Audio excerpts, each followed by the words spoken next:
Hello? Hello, hello. Good afternoon, morning, evening. Ladies and gentlemen, welcome back. How's it going today? Already hydrating. Alright.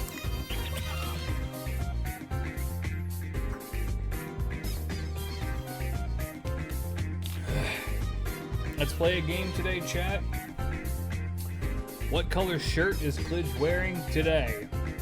The answer will not surprise anybody.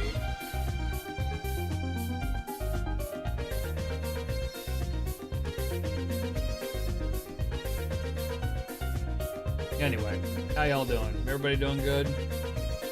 Staying in there? Hydrated?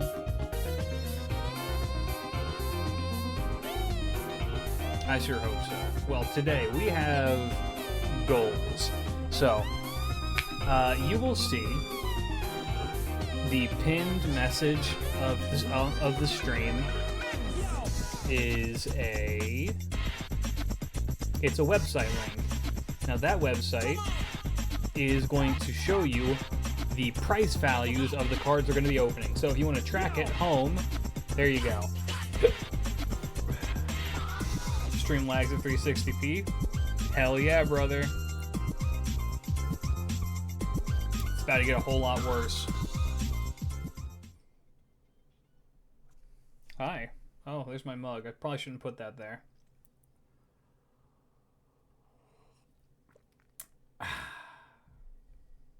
Hi. The answer is green. Reason? It's the one color in my wardrobe. Alright, let's get some music.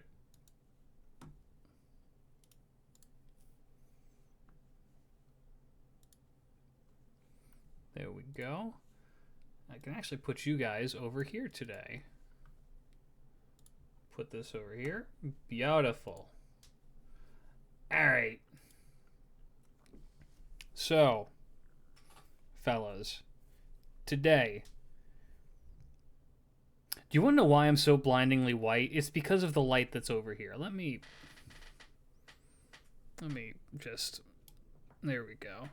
That reduces the blinding whiteness, at least a little bit.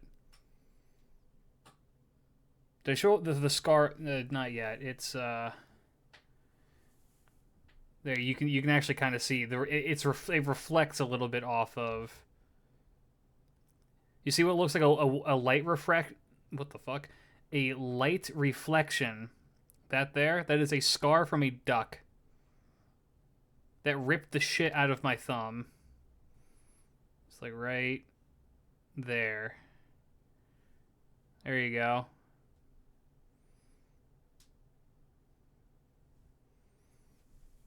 Yeah. So there you go. I did not forget, except I did. So, today,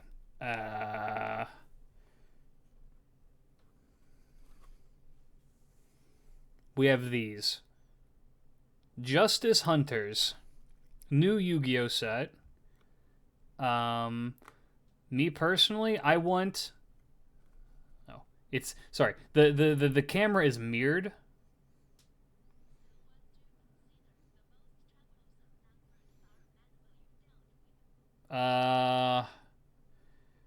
Me personally, I would say sheep. Goats are smart. Sheep, but that almost makes them predictable because you know they're gonna try and like figure out like the smartest way to go about anything. Oh yeah, it might help if I there we go. Sheep are stupid. Sheep are incredibly stupid creatures, which makes them entirely unpredictable, which is a problem for when you're trying to, like, raise them. Alright, here we go. This is what we want. I want this little dude. This little cat right here, this fucked up looking cat, is the goal. How dare you mute me? Will be upon you, curse of Layak. Don't do that. I think the gacha for Draco is what, Friday? And I think I can stream Friday for that. We'll have to see. Anyway, let's get these bad boys open. We got so many packs. Throw this over here. And then we do have a second box, by the way. So we have 30 packs total, 15 per.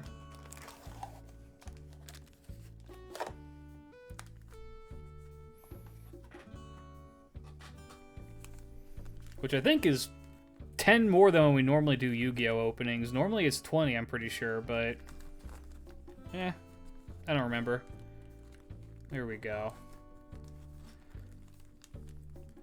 So do you consider Draco a more valuable unit than Lady A? I know she has a banner too in Lilim Harla. Yes.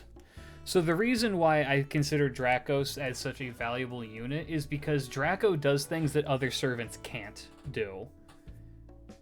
With Lady Avalon, you can fill her role with somebody like, I don't know, Castoria pretty easily.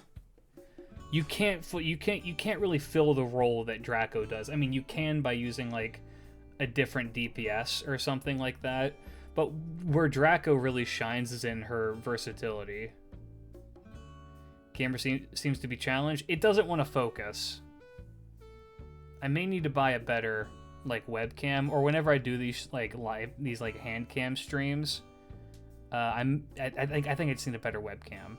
This one's okay, and it works decently well, but I would like a better one. But the thing is, I don't do webcam shit, so it's fine. Anyway, my scissors are still nasty. Don't worry, because these are still my cooking scissors. So, first pack, chat. Inaugural pack. You know what? Hold on. We'll still do this as the first pack, but we're going to shuffle the packs after this. Set the scissors to the side. I have my trash bag over here. Okay. Let's take a look. First up is a new K9 trap. K9 is one of the new archetypes. They are furry police officers. Okay, there's one of them. That's Hound.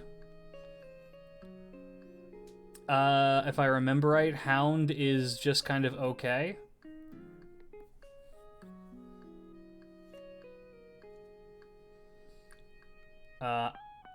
This is Dragon Tail stuff, I'm pretty sure. This is something...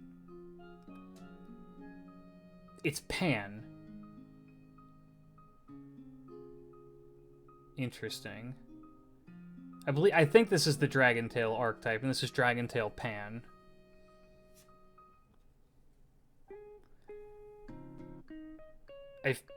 Isn't this a reprint? I feel like I've seen this card before. Maybe. I don't know. Frightfur, yeah, and then our... Oh, Prismatic. Okay, hold up. Who the fuck? Gurubite Controller. Gravity Controller. Okay, Prismatic Gravity Controller. Link 1.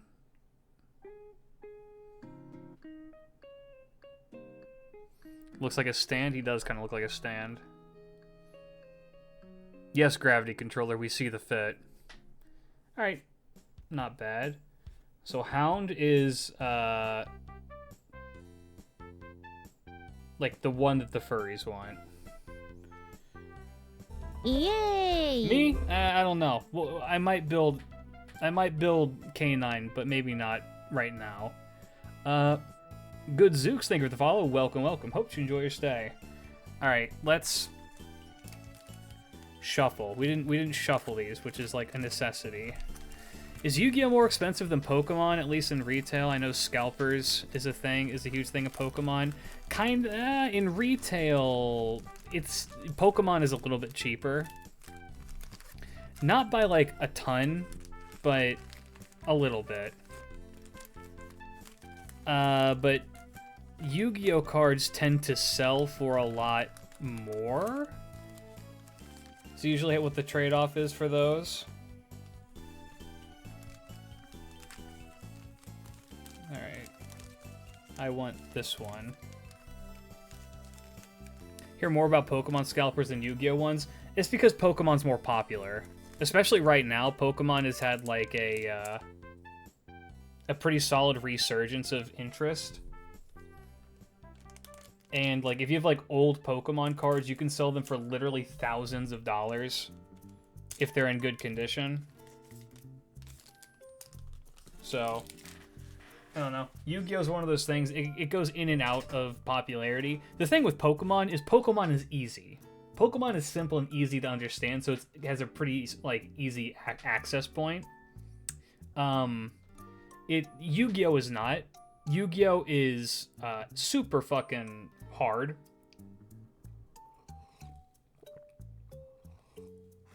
Like, I don't know. Let's just look at the very first card I pulled, shall we? It's a trap card, and I know it's in Japanese, but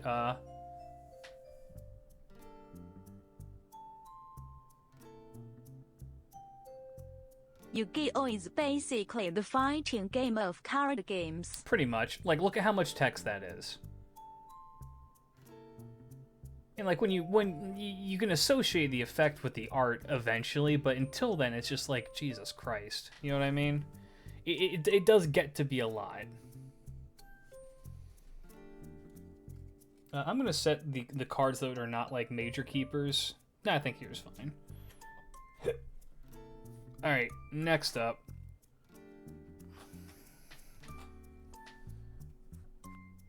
Another Dragon Tail thing. There's Pan again.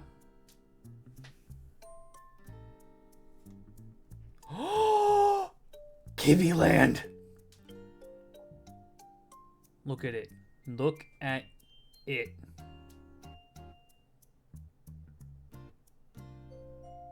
It's the land of the cat. Land of fuck up cat. First yummy card. I am gonna set this aside. That one's mine. Lost dog. The Japanese name is just Wanchan, which just means puppy or like dog wear. Or not even wear. It's just like dog.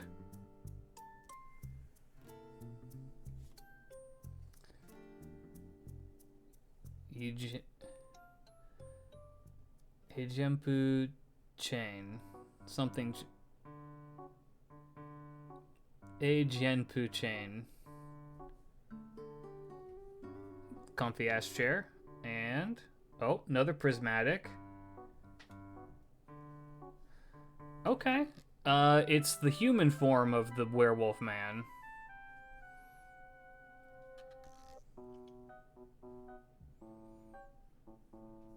Yeah, Lupus. Number 0. Okay. Interesting.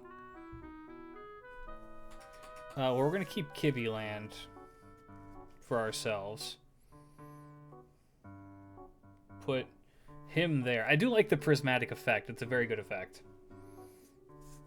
Where do I want to put the cat land? I don't want to, like, damage it, so I guess...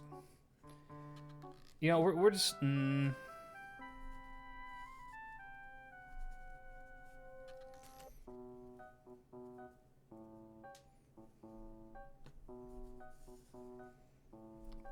There we go. Perfect. John Canine, right?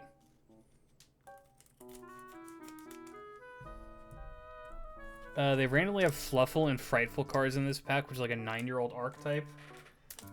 This is for deck building, so it would make sense. Oh my goodness. What on earth are you?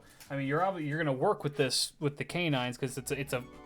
When playing with the K9 decks, you go from raise your flag to Kibo no Hana when you get hand trapped. So I need to figure out what this does because it looks like it would go good with K9 because it's a level 5 XYZ and all the fucking K9s are level 5 XYZs. It's a Chronomaly card. The Chronomaly... That is not a guy. That is not a guy. Oh! Kibby. It's the Kibby capture. Uroripo Yami... Wii. Yami... Yami... It's the Lollipop Synchro, yes. Which... Look, I love... Whoever... Isn't Yu-Gi-Oh! Like, notorious for not, like, crediting its artists, which is really kind of shitty? I need to know who drew this so I can follow them on Twitter. Ooh! There's the ferret girl. We would like another version of her, but I imagine this is a good card for the canine archetype. Oops.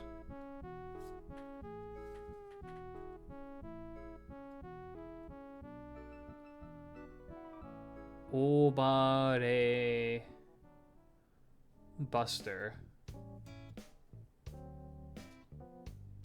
Obare Busta. It's just a level 5 dude. I guess so. It's a body on the board. Then we had another XYZ. Or sorry, fucking Link. No foil on it. Oh, wait. Yep. Ooh. I'm pretty sure this is a money card.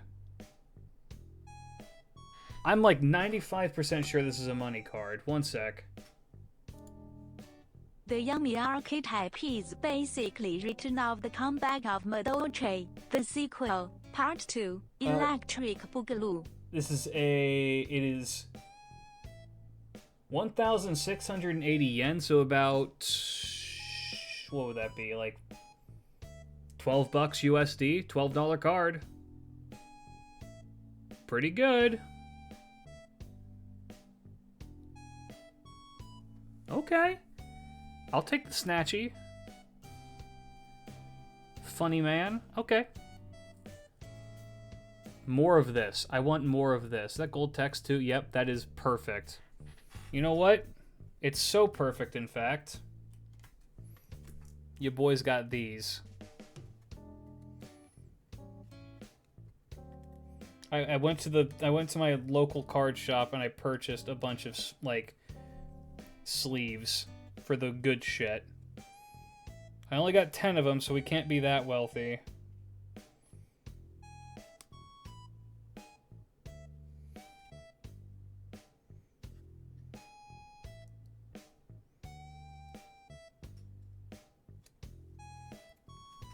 Beautiful. How much are the alt art evil twinlings going for? I have no idea.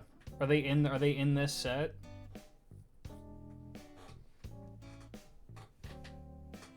I'm gonna put the Yummy Man to the side.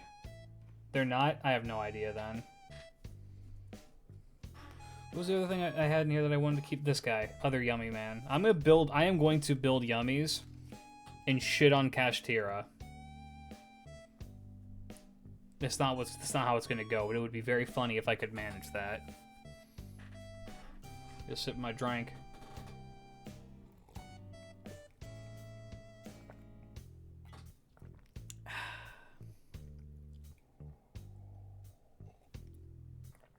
Yeah, I'd assume pretty high. Live twins are popular, aren't they? They're going for 480, 580 yen. Thanks for the link, Mr. Goat. Gotcha. So like $3. Not too much, but you know, not awful. Tadashi Sato is the artist for the Yummy archetype. Heard. I will remember that name.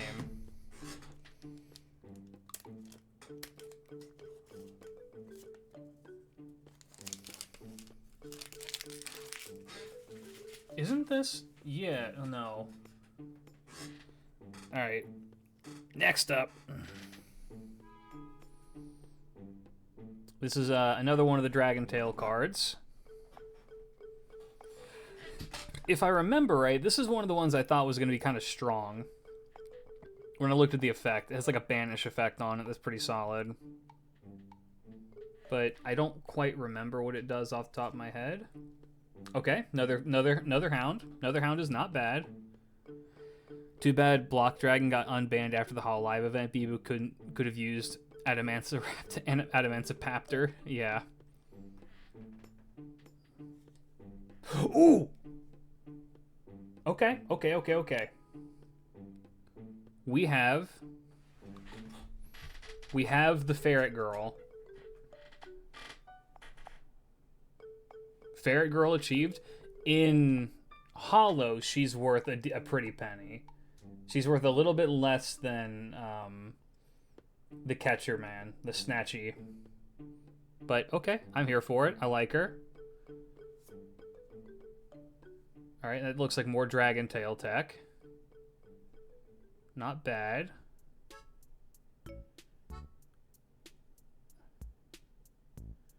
Dragon? Ooh, hello. That's a Dragon Tail thing. Mururu. Dragon Tail Mururu.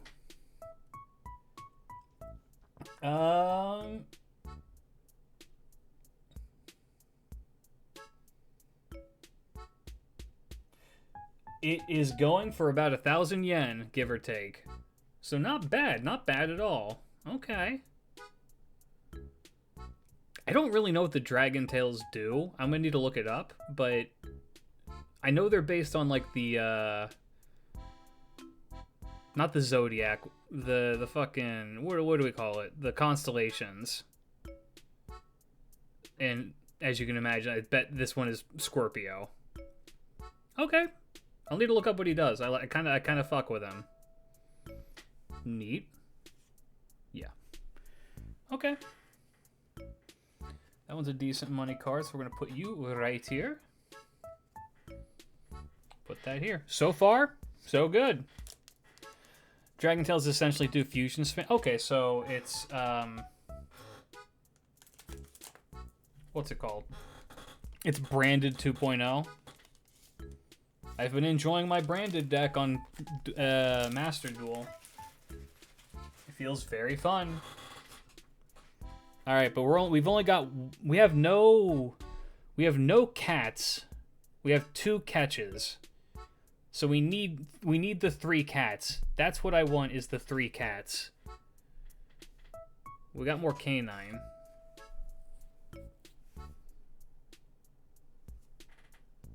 Okay, more Dragon Tail.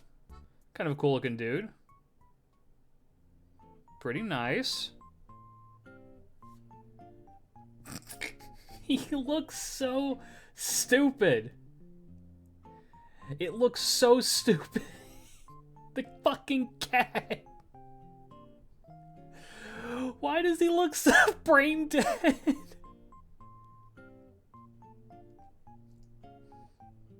God.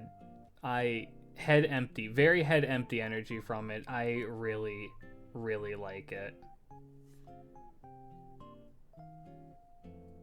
No thoughts. Head empty. Number 61. Virocasaurus. Virocasaurus? Okay. Volcasaurus. Gotcha. Alright, and our... Oh, prismatic. Spell. Oh, just polymerization. Okay. It doesn't hurt to have. It does not hurt to have a polymerization, because I actually don't think I have any. But then again, I don't really play fusions.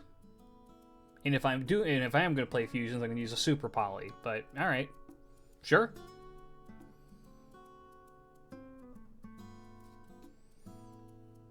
Very nice. Ooh, like the one archetype you'll play no matter how hard it gets power crept or silver bulleted. I mean, that's me with 6 Sam. I love 6 Sam. I want to continue to love 6 Sam. But God, if they don't get run over these days. They can't keep up with the Fiendsmith.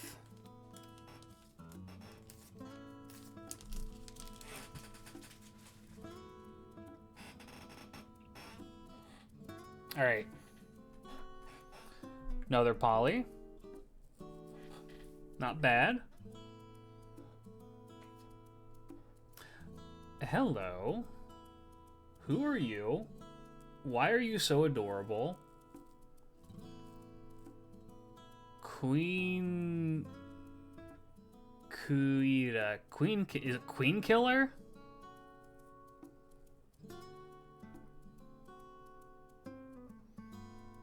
Queen Query. Query. Okay.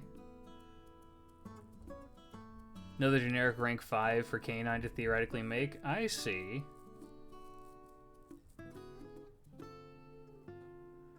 Shokuljoul. Queen Query. Is she new? Basically a monster reborn for level 5s. Oh, interesting.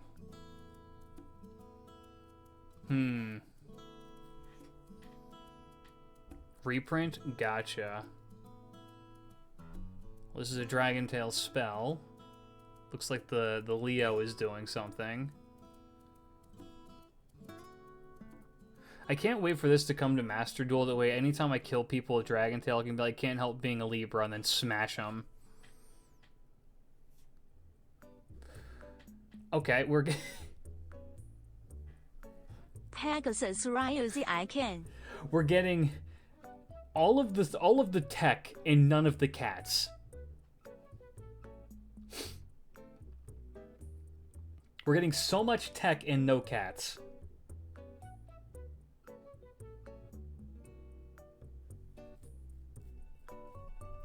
The cookie ones look so sad. Believe in the cat of the cards. I like it. You're scaring away the kitties. Well, let's see. That's too much. That's too much attack. Isn't this who we started with? No, we had Polly. We had Polly for start. Okay. Wait, what? Yeah. Okay. Neat. I am scaring away the cats. Okay, I'm gonna pick a random one from in here. I'm going to have Astolfo sit on it, incubate it. He's gonna incubate this pack for us.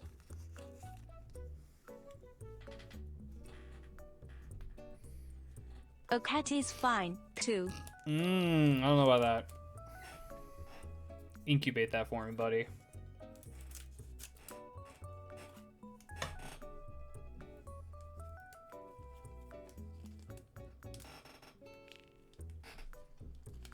I think Monster Hunter Rise is still worth it today. Yes.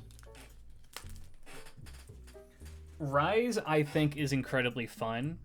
And I love if you like the Japanese aesthetic, I would recommend picking it up. If you don't care for the Japanese aesthetic, I would just pick up Wilds. But I super fuck hard with the aesthetic of Rise. It's fun. It's genuinely fun. And the wire bugs make it incredible. It's so fluid with the wire bugs. I highly recommend it. I mean, for that alone, it's worth, like, picking up. Alright, we've seen this thing. Seen this. Okay, we got another cat. Another cat catcher.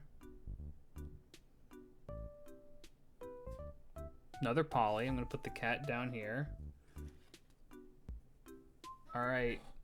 And our rare. Evil fucking chair that hurts you when you sit on it. In other words, my own chair. Listen to this.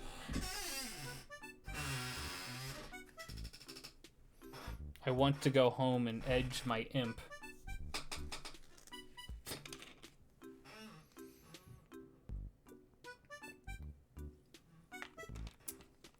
I mean, what?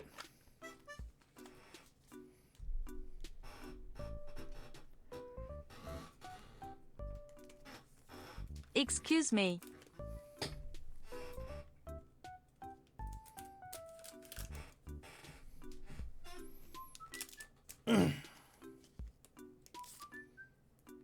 Ooh, interesting. They actually chose to do a full English name for this.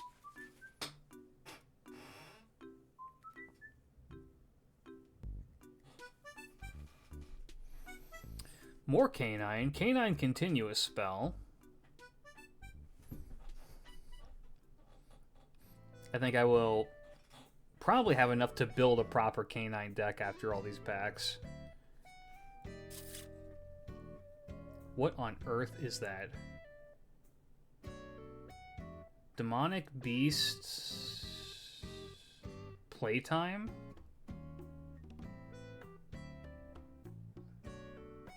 Obedient Schooled? Oh. Fiend stuff? I would imagine so.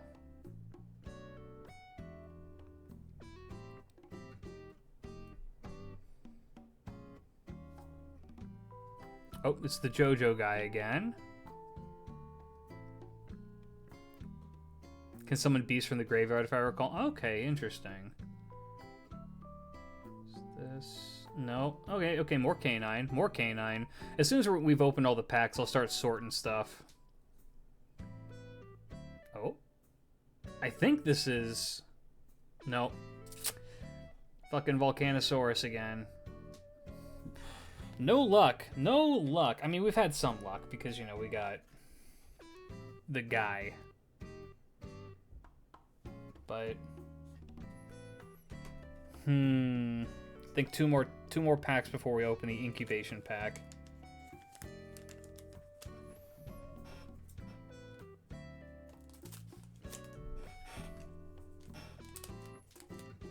This one has a good weight to it. Okay, we're starting off stronger. Actually, I think this one has a pretty good card in the back because it's already bending, which usually means that it's a hollow.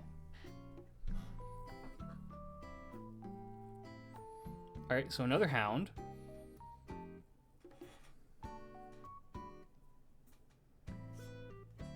Okay, more Dragon Tail. I still think this is a decent fusion. More Dragon Tail tech. The Canine. Alright, and what do we have? Oh, it's Prismatic Fusion.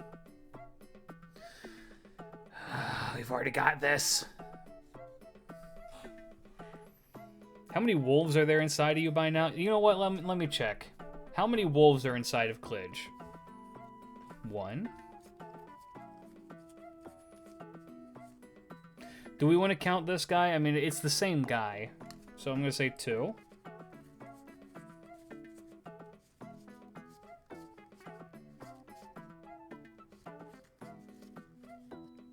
3. There's a ferret inside me. Prismatic wolf. Another wolf. There we go. Yeah, we'll keep a wolf count. We did it when we did the Pokemon card opening. We did what, the turtle count, turtle count and monkey count. All right, let's do it. Let's do a check.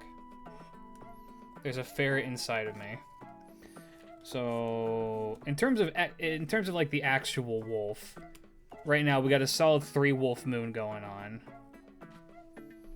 We have enough for a deck. And we have 2 Lupus. And 1 Ferret. And T-1 turn until Astolfo's pack is finished incubating. We'll put the wolves under Ushi. One sec, sweetheart. You got a hair in your hair.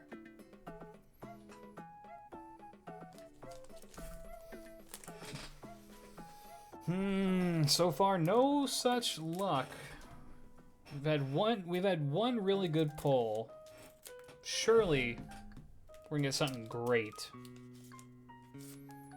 I'm talking prismatic, quarter century rare, the good shit.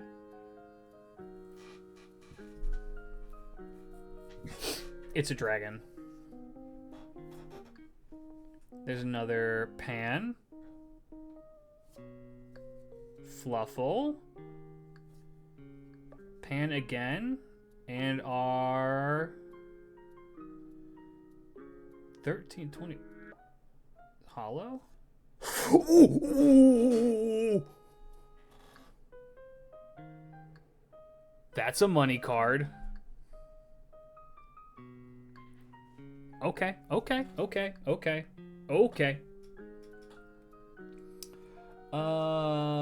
It's about a little over 1,000. No, it's almost 2,000 yen. So about $15. That's the 6th most expensive card in the pack. Glasses are really versatile. They really are. Let's get a better look. Also, chat, big meaty tail.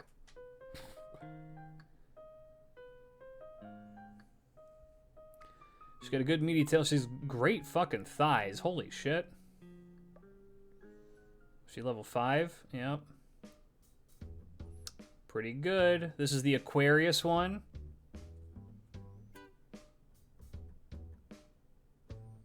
Basically a Rothschild. I know, right? 15 buckaroos, dude. That's the important lady for Dragon Tail? Yes. We're gonna... Going to very quickly seal her away for eternity.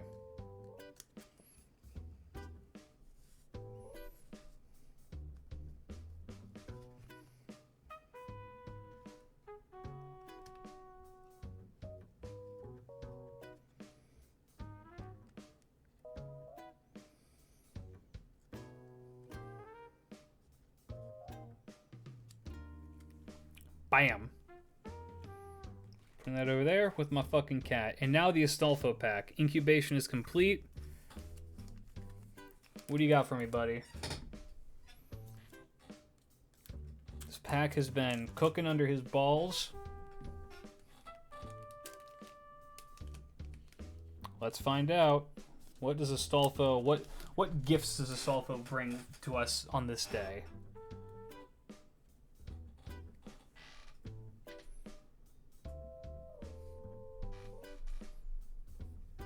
A volcano dragon. Okay. More cat.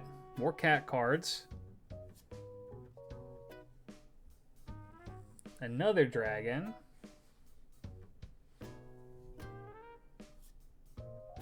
Catland. Okay.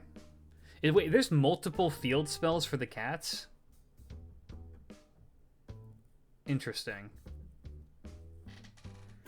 And then prismatic. Oh wait, this is going to be a... Yeah, it's another... I think we have 3 of this one now. We have 3 of the UFO catcher for the lollipop one.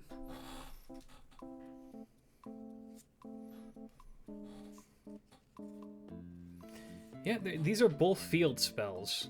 Huh. And they both have 3 different effects? What the shit?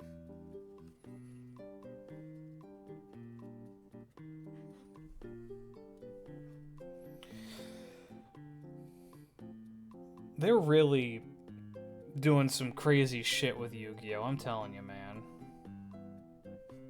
They're forcing literacy rates up. Alright. Let's let...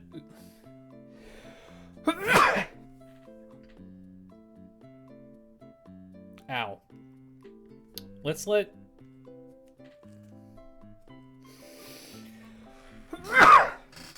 Let's let this Ushi incubate some cards.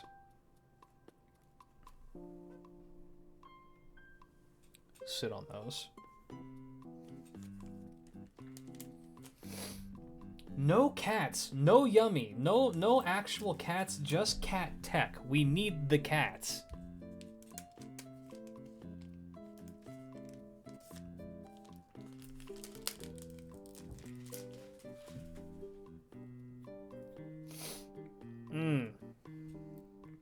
Yeah, no Cupsy. We need Cupsy. Hey, how's it going? Alright, another Wanchan. Okay, hold on. Ferret Girl's good. The story behind this fucking dog is so tragic, but also not. what's his name, Loyal Dog Marin or whatever it is, or Fantastic Dog Marin, and the whole story is that it gets lost, it dies, comes back as a dog, and then is like the dog to the skull serving guy, and has a good life as an undead dog. Which is so sad, but at the same time, it's kind of cute. Alright, more of her. That's really good. I like the ferret girl. She's very cute. We're yet to see either of these two canine officers. We've only seen Ferret and Dogman. Alright, fucked up evil chair that hates you. And another prismatic. What the fuck? Piri Race no Chizu. Peri Race no Chizu. So no map. The Peri Race map?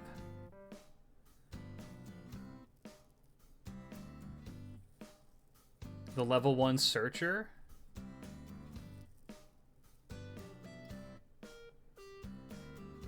Huh. I mean, I guess that means it works with the little guys, right? Yeah, the yummies. Okay, yummy tech, sure. If I had any, though. I had to get the yummies first, but the game doesn't want to give me any. How many packs do we have left? 1, 2, 3, 4, 5, 6, 7, 8, 9, 10, 11, 12, 13, 14, 15. How did I grab exactly 15? I grabbed the exact halfway point. That's kind of phenomenal. Alright.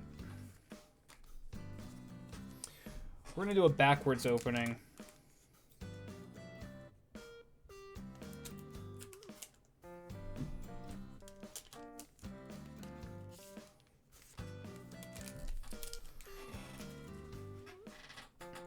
Alright.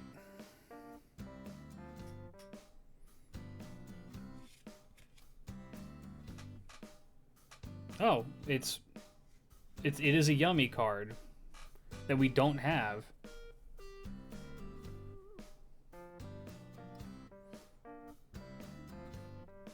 Why are you cornering them? Leave them alone. Next. Pan again. More Fluffle. Pan again, and then our big bad card is... It's prismatic. I can feel the difference in the texture. Yep. Prismatic house. Howl's Flying House. I'll put my cup over here. Oh, that didn't go well. Ooh, she's still incubating that pack. She needs a little bit more time. I love these cats. They're so good, dude. I don't know if they're good for gameplay, but in terms of design, it's peak. I'm kind of getting nervous that we're almost halfway through and we've gotten none. Literally no cat.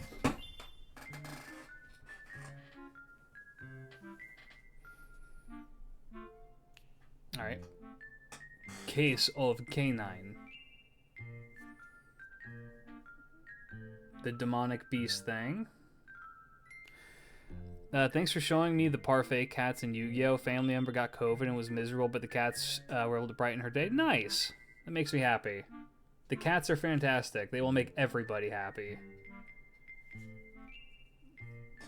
The fuck-ass cats are going to be shaping the meta? I don't believe you. Dogman. Alright, what's our big... It's a prismatic trap? Yep. Okay, prismatic cat trap. This goofy ass song. Okay. It's true. I don't believe you.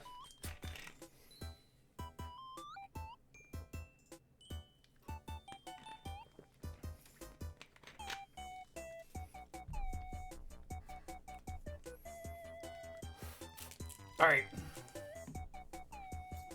I'm gonna pop this one open, then we do the incubating pack.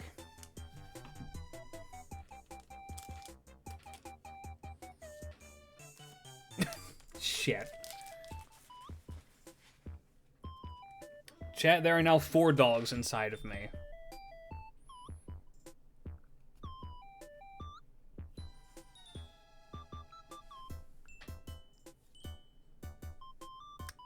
Okay. There's a dragon. A third. Okay, another one. The cookie guys are so sad. Alright, we're gonna put this over here. And then what do we got? What's our big... It's not prismatic. Ooh, that's another money card. Not as much, but that is a money card. That is a 1,000 yen card about. Another dragon tail. She do got abs. Focus on the abs, please. She? He?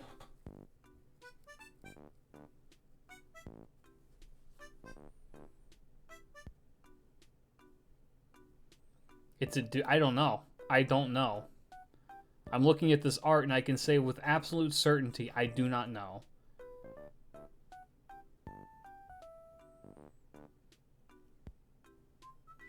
The name is Lucas, so I'm going to assume dude.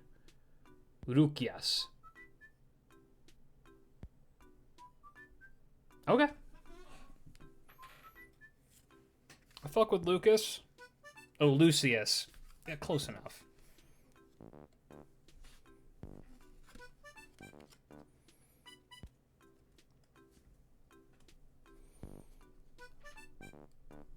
Would regardless. Fair and valid. Put this under here. Grab my this.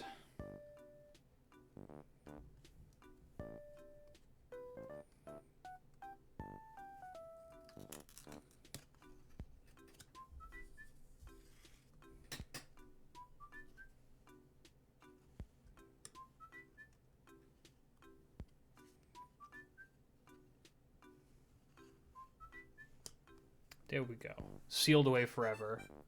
Ushi is now topping 4 wolves. Don't say it like that. Alright. Incubated pack. Ooh, it's warm. Thank you, baby.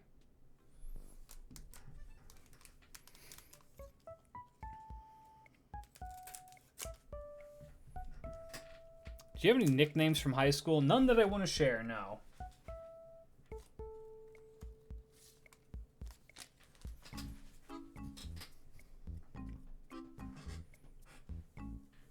I was like given a tongue-in-cheek nickname from my friends that I hated, so I will not be sharing it.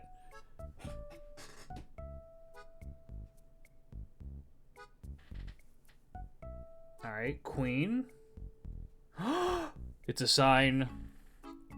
It's a sign. The fuck-ass cat is here. The cups, yeah, we're getting there. We're getting there.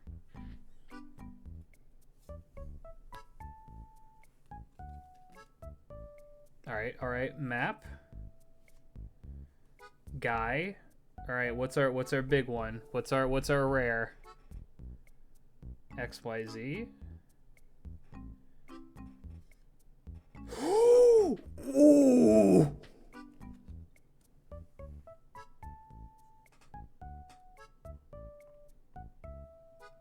How much does this go? Oh, in normal... Okay.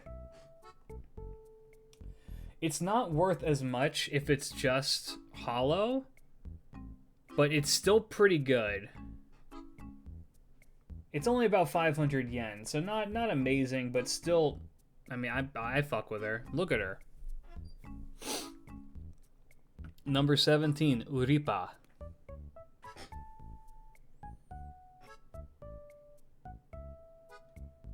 I like her. I enjoy the ferret girl. A big fan. I will be putting her into the I'm keeping this collection. There we go. The booba window is necessary for the transformation. Absolutely. You can't do a proper transformation if you don't show tit. Alright. 4 packs. We'll give 1 to Astolfo, 1 to Gareth, 1 to Bargast and Freeren,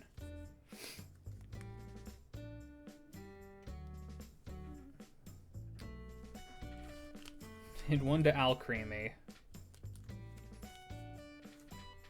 We take the Mass Shield.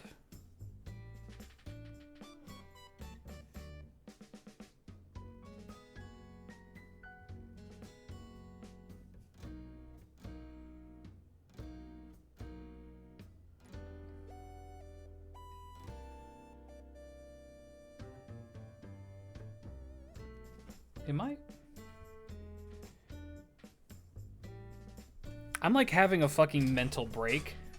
Did I not put packs over here? What the fuck?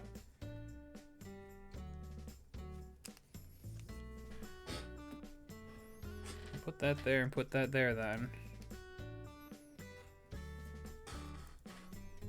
I like had an actual like brain issue where I was like, what the fuck? Let's see. First up, Stolfo pack.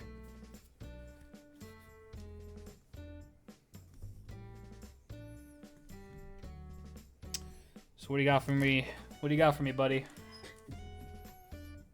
So we're gonna put a pack under.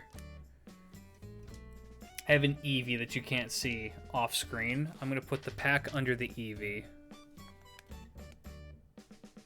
Where's Karibo? Not in this set, but I wish he was. I do love the Karibos.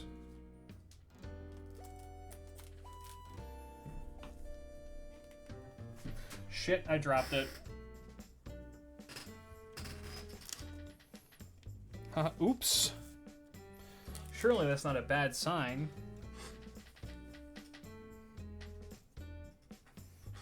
Alright.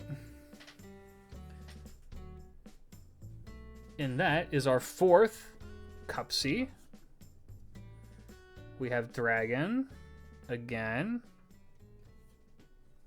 Lost Dog. Volcano. Prismatic. Cookie Catcher. Okay. Right. How many Karibos at this point? A lot. The Prismatic Rare, it's cool visually, but they're not worth anything. I will say I do kind of like them because they are more sturdy than normal cards. Like, there's the proper, like, film over top of these.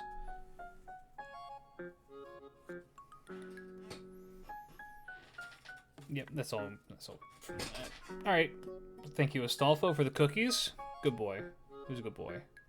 Who's a good boy? Head scritches. Head scritches for Astolfo. Look at his stupid-ass face. Are you fucking stupid? Literally me.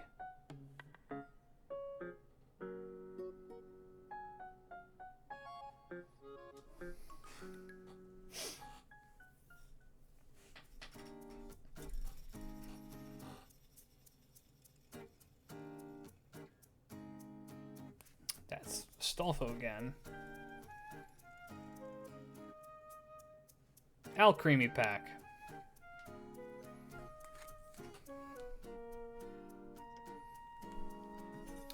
What does my favorite little fairy do?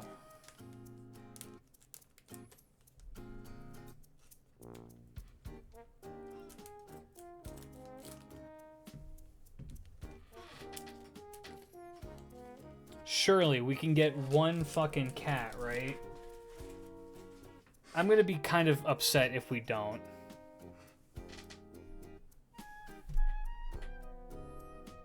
Okay. More cat field spell. Okay, another Izuna.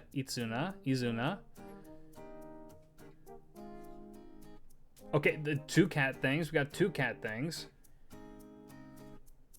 Fucked up evil cuck chair. Alright.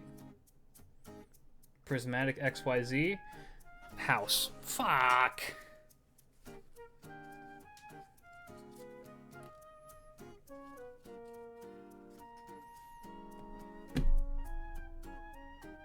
You said the Aussie spook. That's a pyramid. You did this. That's almost a pyramid. You did this, you piece of shit. Spook me with cats.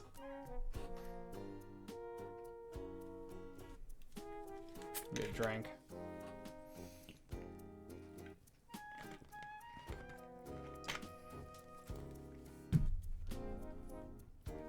Hold on, my phone went off.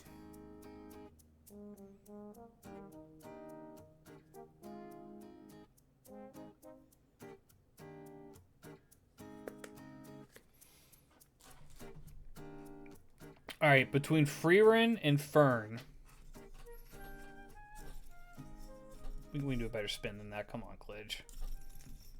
We can do a better spin than that. Come on, Klidge. We can do a better spin than that. Come on, Klidge. God.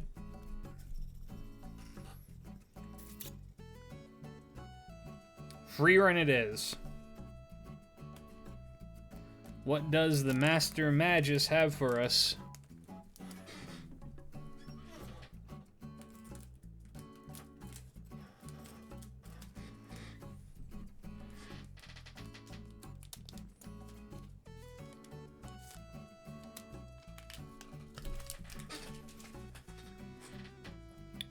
Let's see. Yeah, more wolves than cats. I would love to have more cats. Alright. Another queen. Okay, another canine. God, she's really pretty. I really like her. Okay, another fuck-ass cat synchro. We're getting so close, chat. We're getting so close. I just need the cupsy. I just want the cup.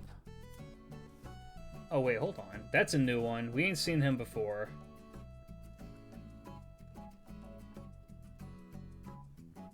Are you any good? I mean, I assume you're not worth much because you look like you're a common, but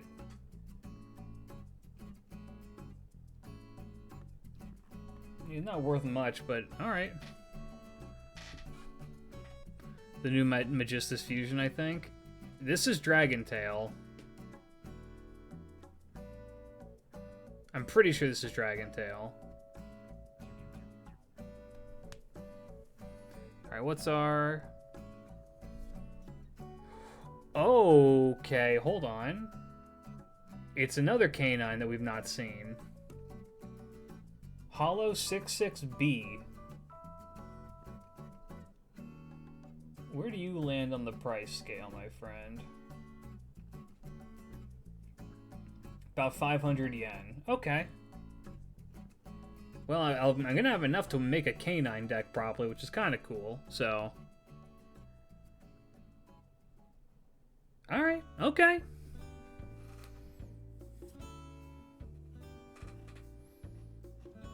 I'll look into, like, what a canine deck looks like. Once people smarter than I have theory crafted them. Yeah, we're gonna get full all dog, no cat, which is the opposite of the kind of person I am, which is fucked up. Anyway, thank you, Freerun. Who's a good mage. You can have big hamburger later.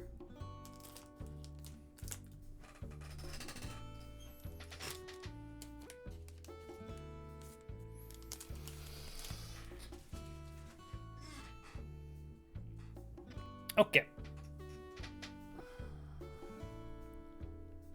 We have Case of Canine again. This guy. Okay, more canine. Okay, more cookie. Come on, come on, come on, come on.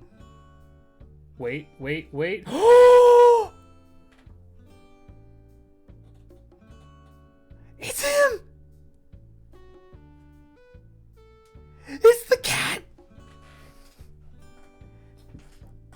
It's the baby! It's the baby! No thoughts. Head empty. Ah, I love him! Look at how stupid he is! I think that's why I love it, is because it looks like the Borpgist. It really does. It looks like there's a sticker on it. I think that's for all of them. It's like an advertisement to like catch them. And then you go to catch them and it's just like, no, that's what the fuck ass like capture cats are for. Well, my life complete. I love Mind of a Generation. This is my favorite card in the whole set. Look, I can have the hots for the ferret woman all I want. This cat is a national treasure. This is a Klidge Radio national treasure. Whenever they inevitably release plushes of this thing, because this thing, the art effect that this and the cookie one had on like people on Twitter is insane. There's so much art of these fucking cats.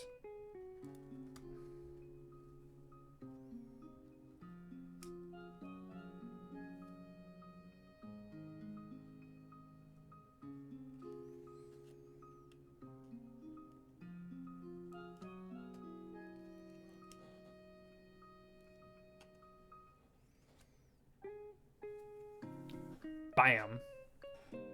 Baby. Did I seal away the other? I did for the dragon tail. Okay. Yeah, they're all meant to be Crane Game plushes, which is why let me really quick look at my cooksies.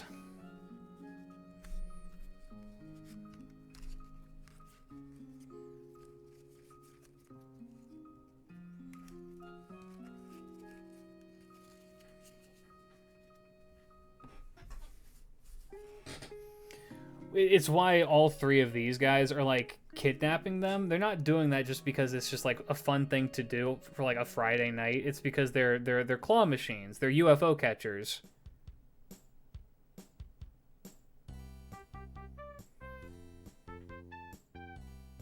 Which is a really fun idea.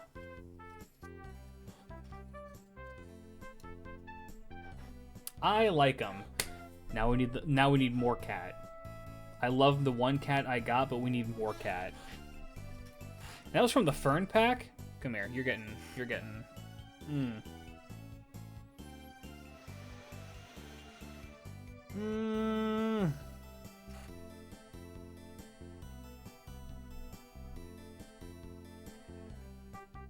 Good girl. That's a good girl. Alright. Next, we're gonna do a 50-50. If we're gonna use the Ogerpon coin. So if it's Ogerpon side, this pack.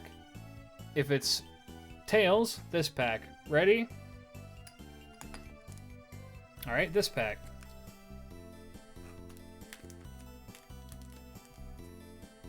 Fun Friday night. Abduction.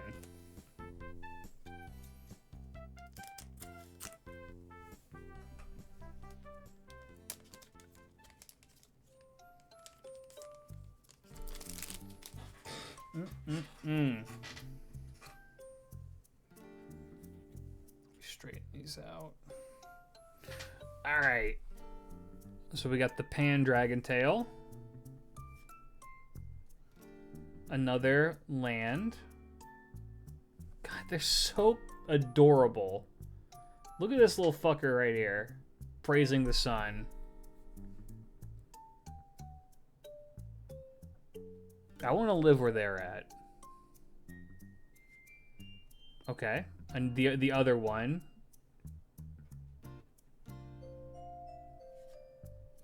Fucked up evil cuck chair is a bad sign. Spell? Okay, prismatic. Okay. I see you.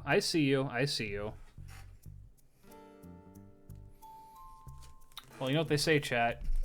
Tails never fails. So that means this pack is going to have a fucking QCR in it, guaranteed.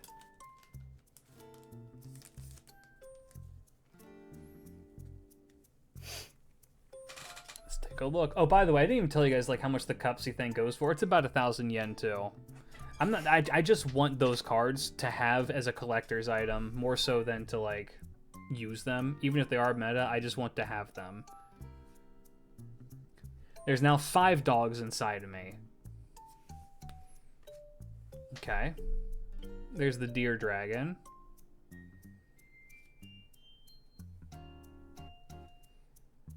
Fluffle. And I think this is a straight hollow. Yeah. Hold on.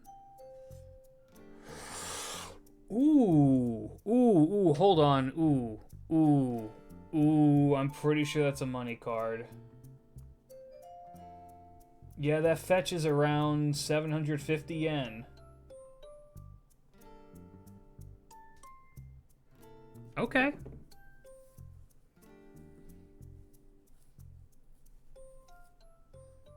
Dragon Tail tech, but I'm getting the materials to build a decent Dragon Tail deck, so that makes sense. Pretty good.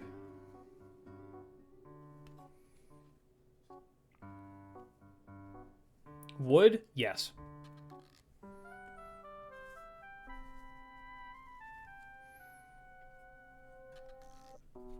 There are currently 1, 2, 3, 4, 5 dogs inside of me.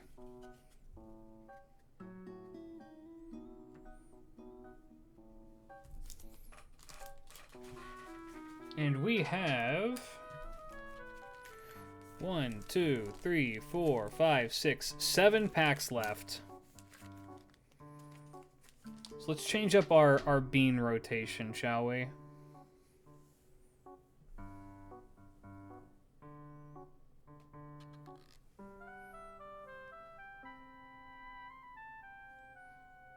Oh, actually, we have 8. We have 8 left.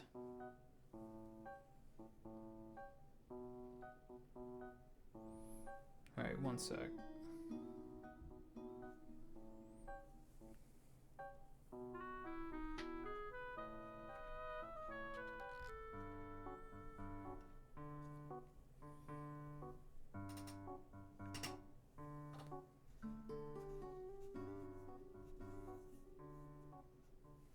It's MASH. We're gonna put the dogs under free run. She can guard the dogs. All right, so we have MASH. We have Marion from Nikkei. We have the Nobukar.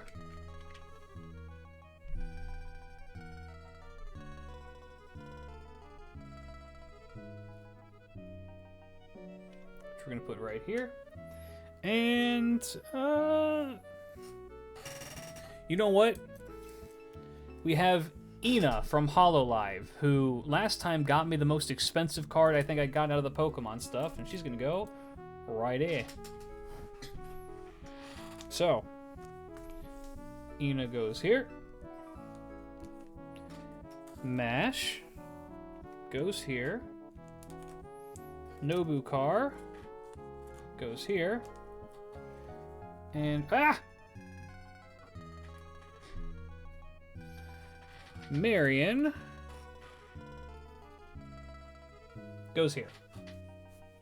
All right, time to spin.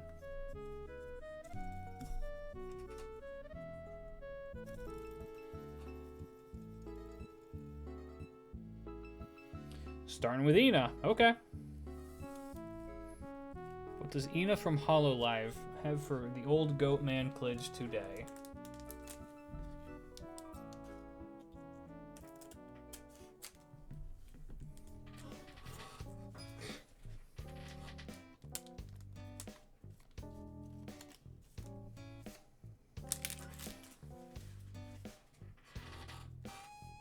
We have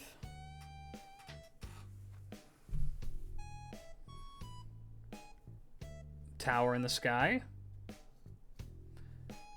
The 1-star map. More lollipop. Lollipop synchro. More of this guy. And our big card is... It's not prismatic, but it's a spell. There's more dogs inside me.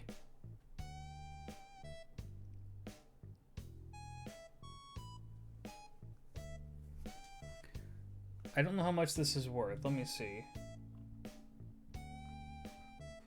350 yen. Okay. It's okay.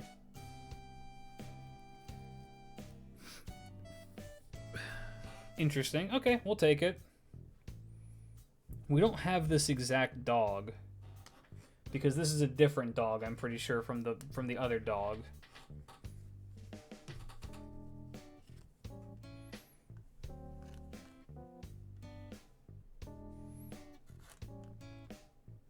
What do you call a person who's both a Fate fan and a Yu-Gi-Oh fan? Illiterate.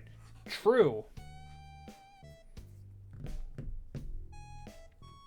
Alright, next spin. What do we have? No. Do that again.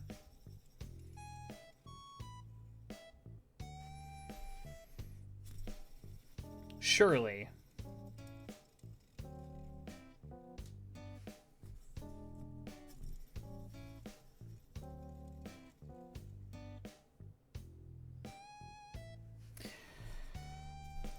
How? Okay. Marion it is. What does Marion, one of the best girls in Nikkei, bring to me today? Literacy is not a joke. Illiteracy in particular is not a joke, which is why I can say with the utmost certainty that, in fact, Fate fans and Yu-Gi-Oh fans don't read.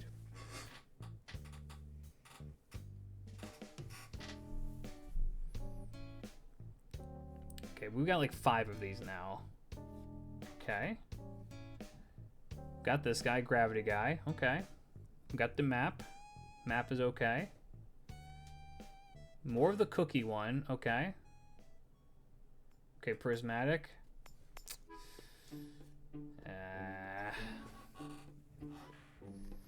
An okay pack all around, but nothing that we want. I still love you, Marion. That ain't gonna change.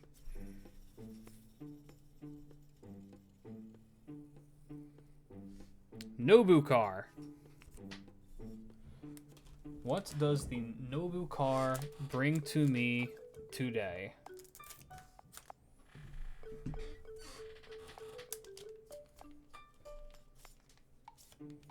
Of course, the Nobu car, famous for bringing buffs to you in the Gouda Gouda event. Let's see what buffs they bring to me right now. We're starting with a Volcano Dragon.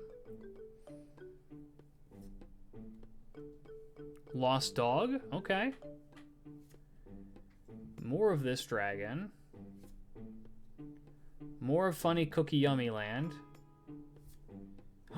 Ooh! I don't think this is a money card, but we're getting cats. Yummy Surprise.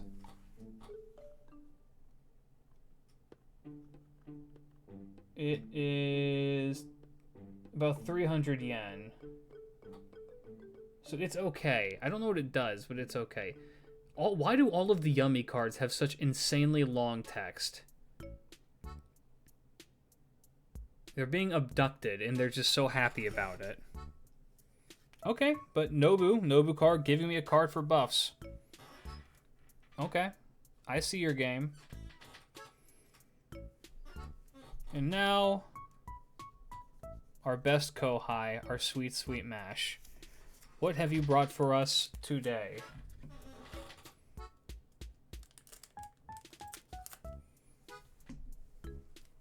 They have like 3 effects each? Yeah. Yeah.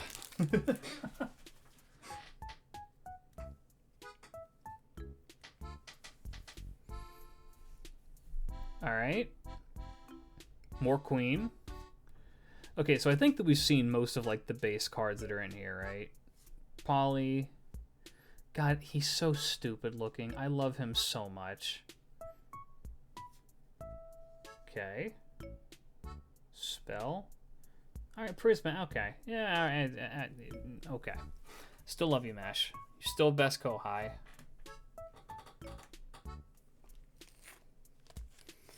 Alright, last three. Last three packs. I'm giving the right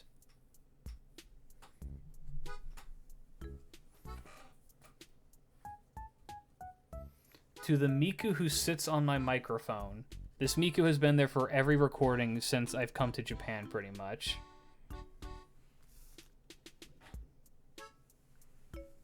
My sheep.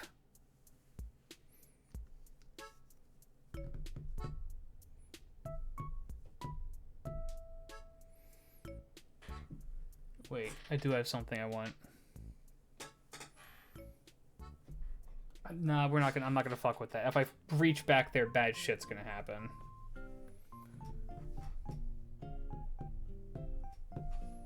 Why don't I have anything else just like... I mean, I do. Here. How about Best Girl? How about Best Girl, chat?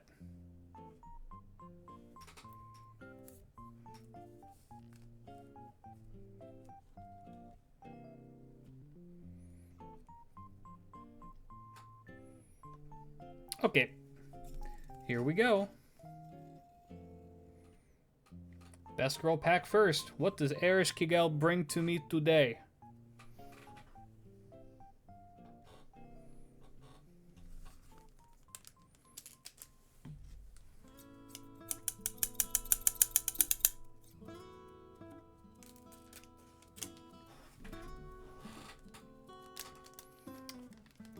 What does Erish brought me a dog? We got a dog. Well, we don't have a true dog, but we do have dog. Dog fake. Map. More of this. Okay. Prismatic. And I think it's our second prismatic cuck chair, dude.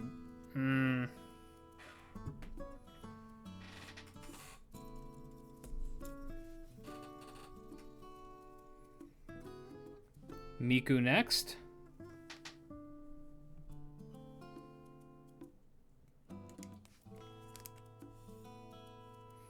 Yep, we've only received one cat. Which, I gotta say, I'm kind of disappointed in that. Like, I didn't realize that there was gonna be such a dry spell of cat. Thankfully, it was the one that I wanted, but, like... Still.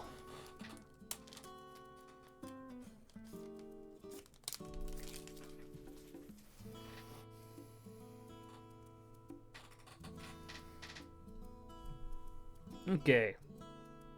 Dragon Tail spell. Castle in the Sky. Polymerization. Cookie. Ooh!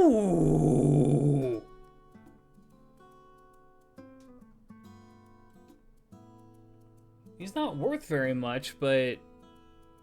Okay. Call Bow, real.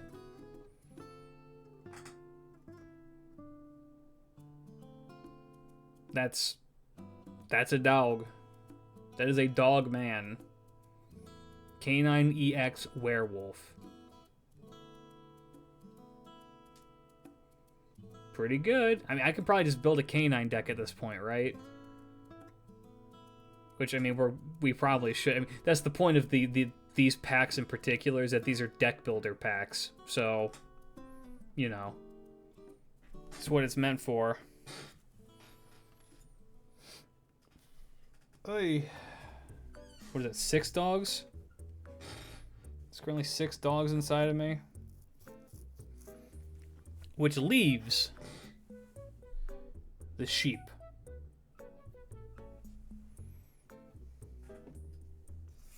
What do my sheep bring to me today?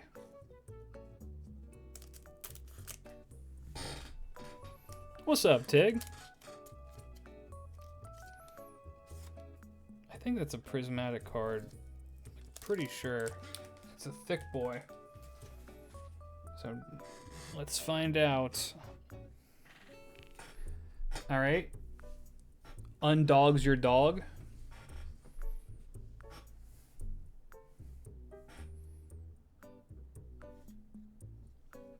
Ferret officer. More of this. More of this guy. And last but not least, yep, prismatic. Prismatic Cupsy. Alright. That's okay. Well, we're not done quite yet.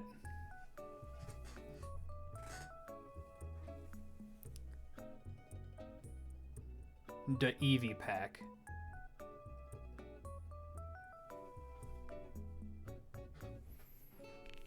Incubated.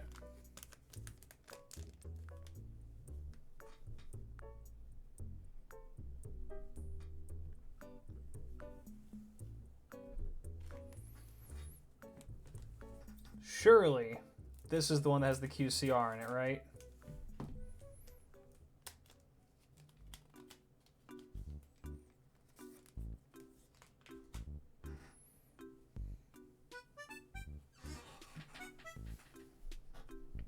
Alright. There's 7 dogs inside of me right now. Ain't a ferret girl. And our last card. Our last rare card and final card of the night. It's the cat!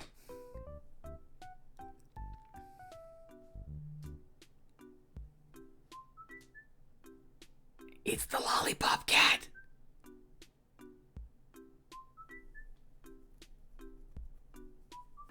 Oh my god, they're so cute! We're one short. We don't have the cookie one. But him right there, look at him.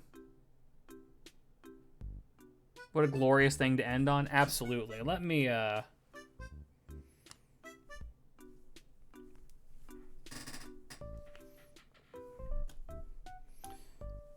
Eevee. This is why Eevee is baby. Back up to your ascended spot where you can watch me from on high. And let me very quickly,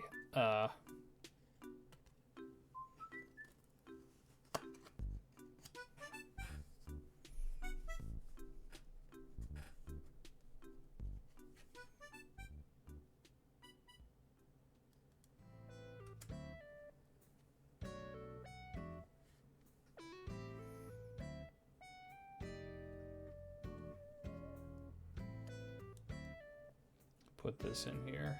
Okay, so let's look at the big winners, because I did seal away all of the big winners. So Lollipop is a big one. That's a pretty significant one. Of course, the cup. I love this thing so fucking much. You guys do not understand how much I love this thing.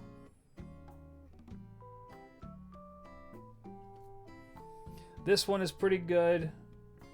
It's going to be for Dragon Tail stuff. This one is incredible for Dragon Tail. I think you need it to actually operate on that deck.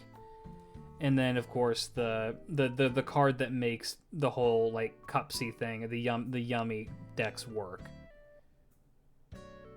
The rainbow glow in the Cupsy's eyes. Yes.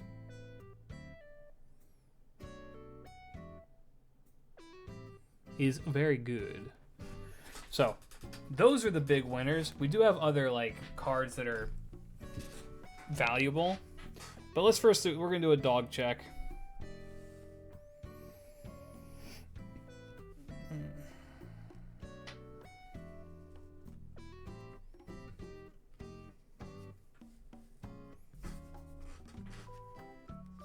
dog check. Alright, we got 1, 2, 3, 4, 5, 6, 7 dogs. Not including human dog. So 7 dogs. Pretty good. And we got the big boss dog too, which is very good. Okay.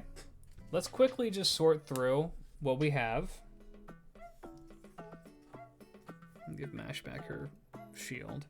We're going to put canine stuff here, dragon tail stuff here, and cup stuff here.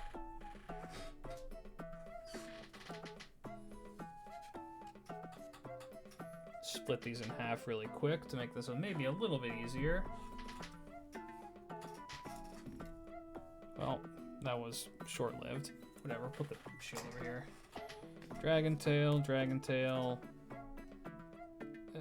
canine, other canine, other dragon tail, other canine, cuck chair. No, dragon tail.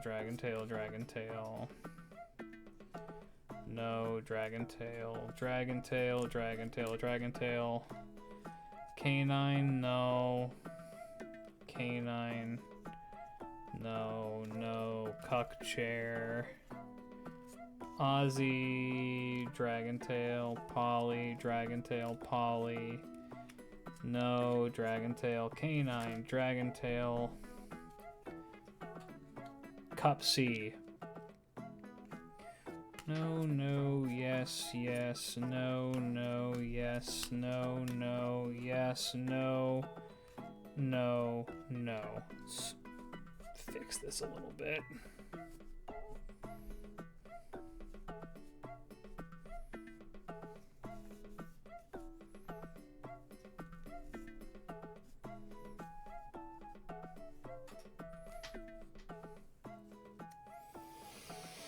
Okay, dragon tail, canine, cup, canine, yummy, dragon tail, no, yummy, dragon tail, sorry, fucking canine, no, but that works in cups.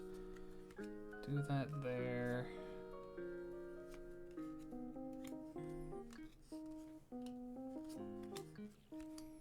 Move these around. No. Yup. Nope. No. That here.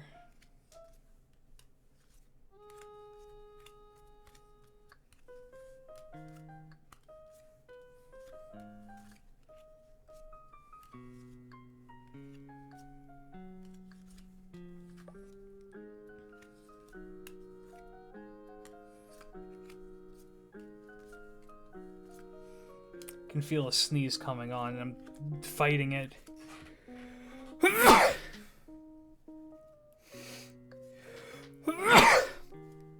Ow.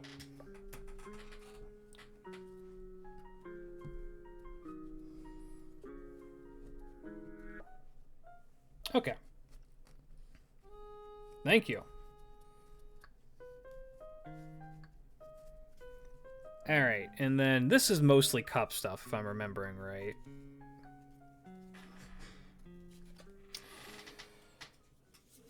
Cup, that's a dragon tail. Cup. Canine. Cup. Dragon tail, cup. Yeah, okay.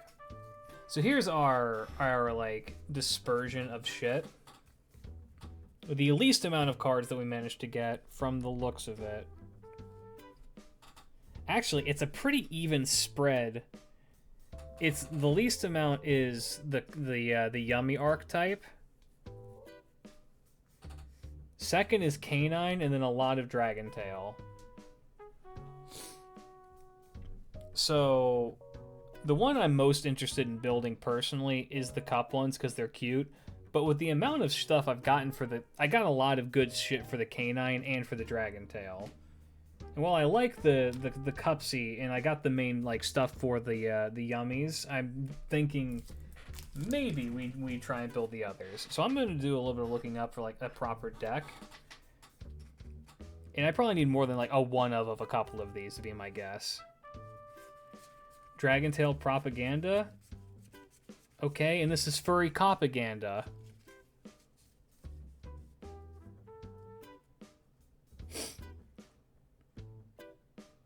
I'm a big fan.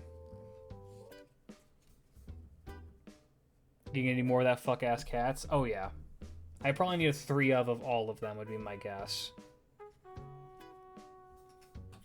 So what is that? 7 more to go. And I'm going to be real. I'm going to sort through these, which is all of the extras, and like find which ones are worth keeping, but these are probably getting like dusted. I don't really need a lot of these. Like the Fluffle stuff I don't really care for. I really don't know what this pyramid like flying fortress thing does. I don't know what the cuck chair does. I don't know. But I think that's going to just about do it for the pack opening, but we're not done quite yet. I want to keep going a little bit longer. Yeah, by the way, this is all the cards. And we're going to pivot from pack opening to a different kind of gacha. You're going to join me on a journey where we go and farm St. Quartz, fellas. So let me turn this off really quick.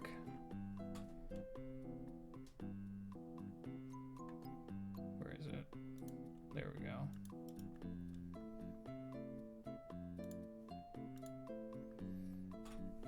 I was hoping for blackjack. Nope. No such luck. Though I do enjoy a good poker.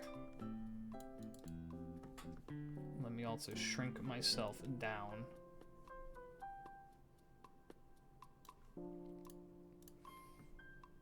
Alright, I'm gonna go put these on a table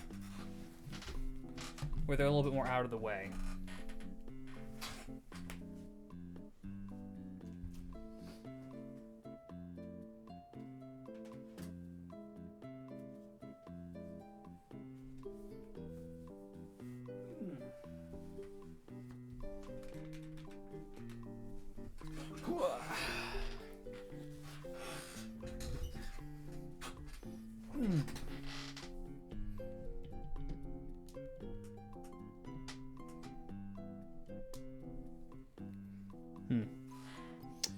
Okay, move this. Gotta rearrange my desk because I always have to fuck shit up when I do pack opening. Readjust my everything. Get my beans over here.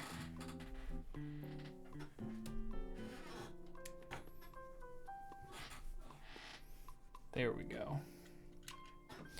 Move this. Yeah, normally I just end stream after we do pack openings, but I am wanting to keep going because we didn't do a stream on Friday or on Monday, so I kind of want to make it up to y'all by going a little bit longer. Plus, I have later work starting days rather this week, so I can afford to stay up a little bit longer than normal.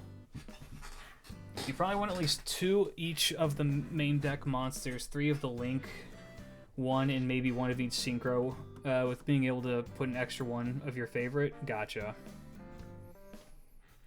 Let me change title.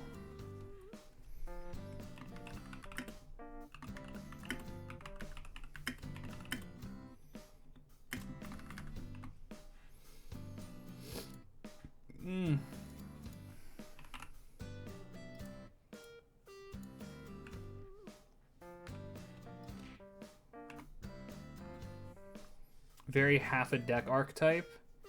They'll pair it with something stupid, and somebody's gonna find the combo to make it go crazy. Just give it time.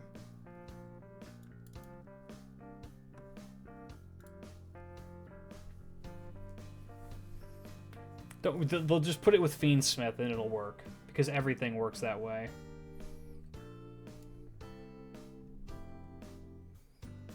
3 of Cups in main deck since it's the starter.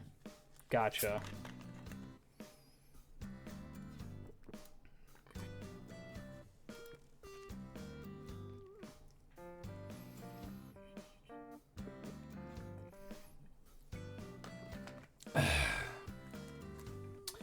Eldritch, King of Darkness paired with Parfait Cats. They should.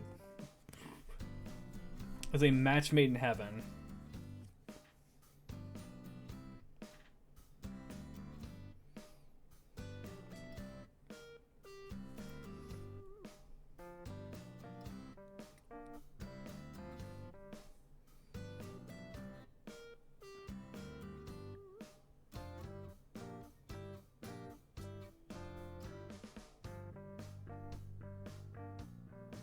Sorry, I just saw I got a message from somebody on Twitter from, I think it was called Horse Scoliosis.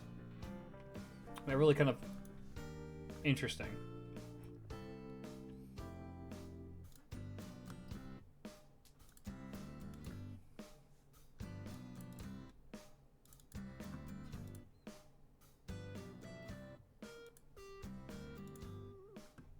There we go. Turn that off. Okay.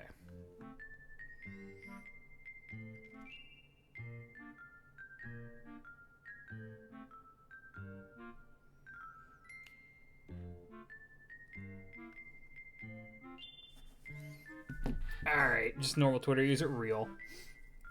I can see someone trying the fun cats with Mimighoul.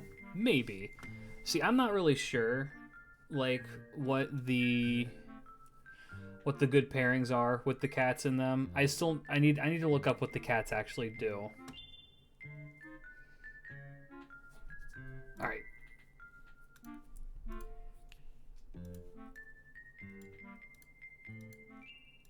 Let's get farming, chat. Hold, never mind.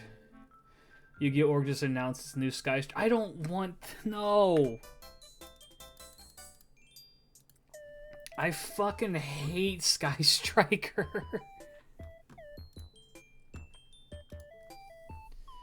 That is a deck I do not have a good time fighting against. It's genuinely just not fun to fight against.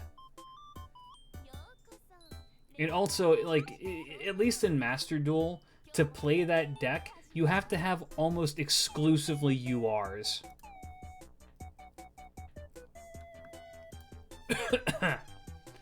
So it's just like, if you're not a rich bitch, then, you know, you don't get to play it. What NP is Carmilla right now? Let me check here in a sec. For you. Let me, I believe this was gonna have the fucking, the smart filter on. Yeah.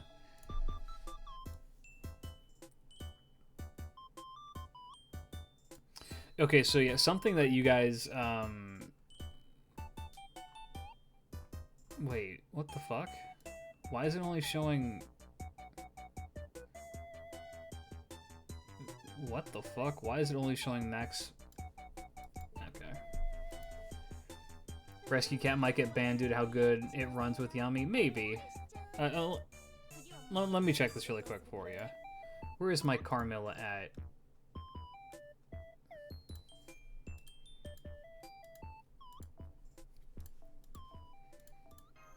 NP3. So something that you guys didn't see last night was I ran an interlude and got the quartz from it.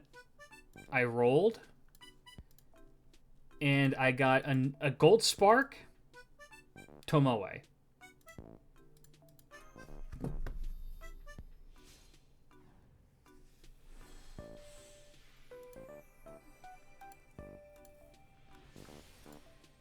More mom. Yeah, yes.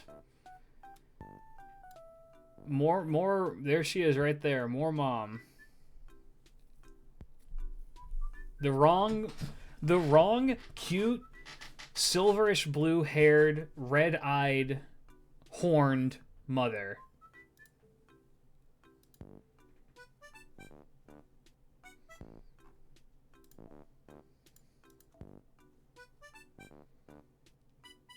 Also, I have to get rid of embers, and I have no one to give these to. I have every servant. So we're gonna go burn embers, which feels weird to do. Hey, how's it going? Oh, I can unpin this now.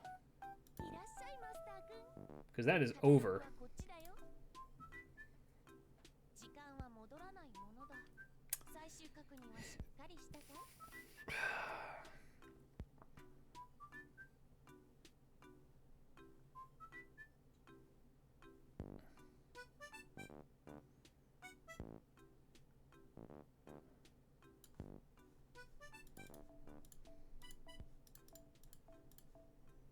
I could just do, hold on, filter, 3-star.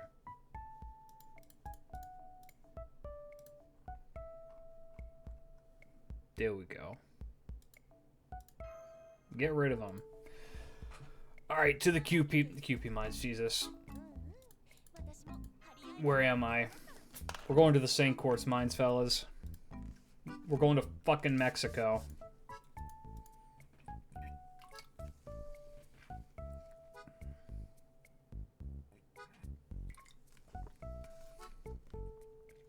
Second archive is full. Wait. The servant one, maybe not. We'll have to check.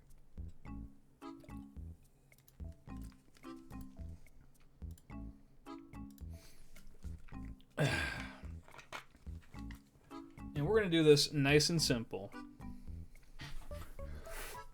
I need to bond farm this dirty, dirty fucking man. We're almost there.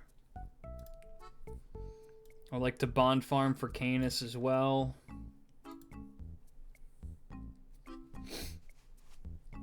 Actually, I think that there is another person I should be bond farming for outside of Canis, and it's also a Lancer. Percy. Yes, because you need to be bond 5, I believe, to do your interlude. And your interlude gives me money. Alright, let's go. Let's change up the soundtrack, I think. What do we... the same and Nope. What do we want to listen to?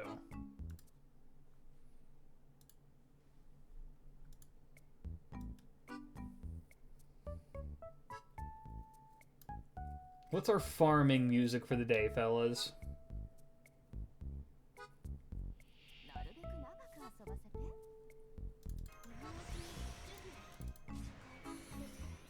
I thought I'm against Animal Crossing music, but I feel like I've been doing it. Flowering Nights. What is Flowering Nights?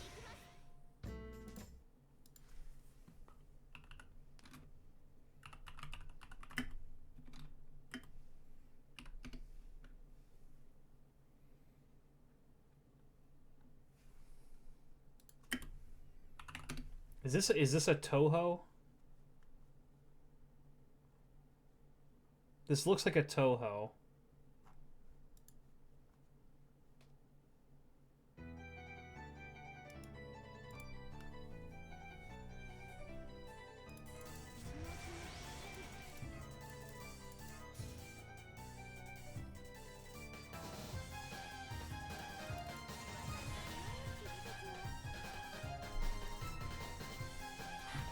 Oh fuck, Rat Jam.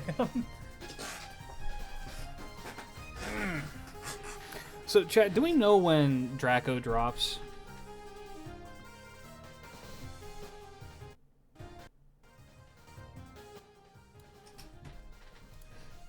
Do we have confirmation on the Draco drop?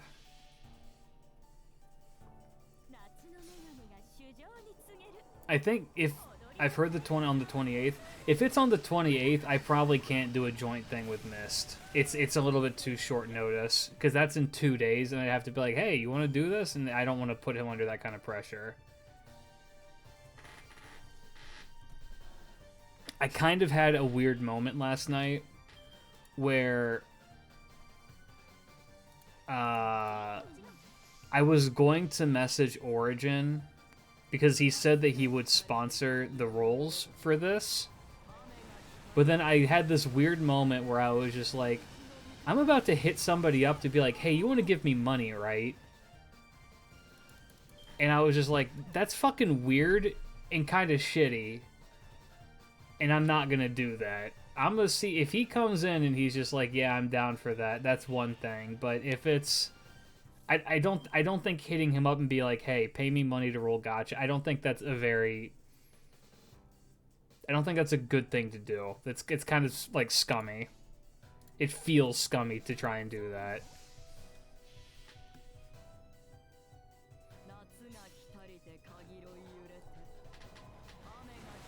So I will set aside a little bit of cash of my own for Draco that we can roll with. Maybe 2 packs worth, give or take. I mean, we'll start with 1 pack and then go from there, but, you know.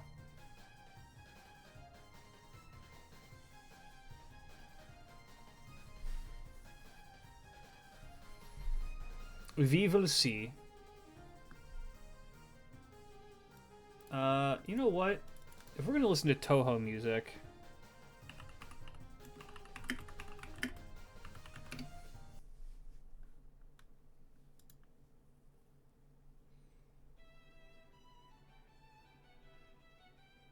This is just a random mix of Toho music.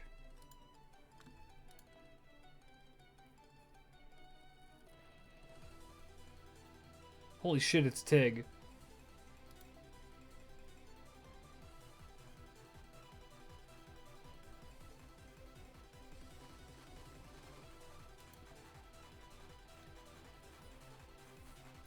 Is my Ibuki Bond 10? No. Okay, so I do need to farm with my Ibuki.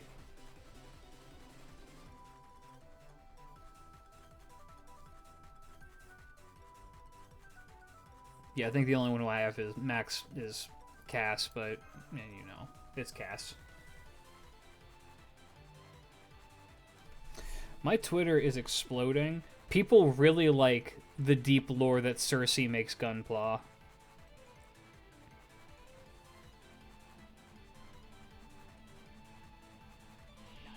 Which makes me happy. Ugh, I should do another one of those streams at some point in the future. I really enjoy... I want to do, like, figure out a proper setup to do hand cam streams, because the way how I do it right now is kind of jank. I mean, you guys have probably noticed, like, from the last stream, or from earlier, my desk is a little bit cramped. I have no room. It has enough room for, like, me to, like, lean against and to like have my various knickknacks around, but the moment I try and like operate anything around, it's too much. So I would like to maybe convert like a station or something just for like making Gunpla. Like I have a Kotatsu off to my side here, which I could in theory like convert into like I'm gonna make shit on this station and then do like what's it called, a not a fisheye lens, but a what the fuck is it called when the camera is like pointing directly down? Bird's eye lens, like webcam.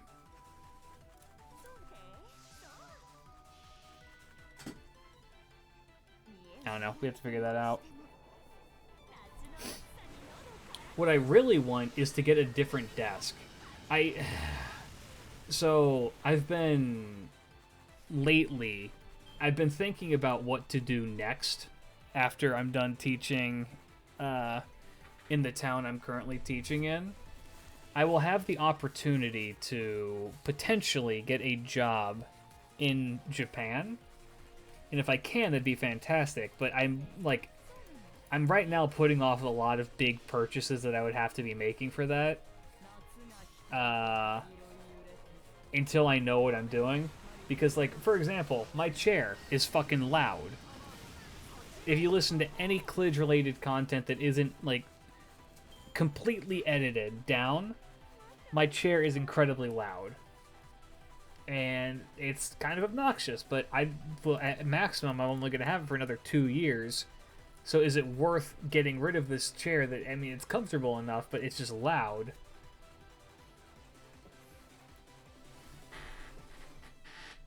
Like, I think when I move, I'm going to invest a lot into my whatever my future workstation is, which is going to be like, I want an L desk.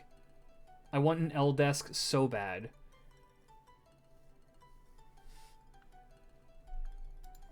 Just a nice, like, it can have my station for building gunpla and other like card opening stuff. But then also it can have like the gaming aspect of it. So I can have like my area for like handwork and then my area for like computer work. I love the concept of L desks so much.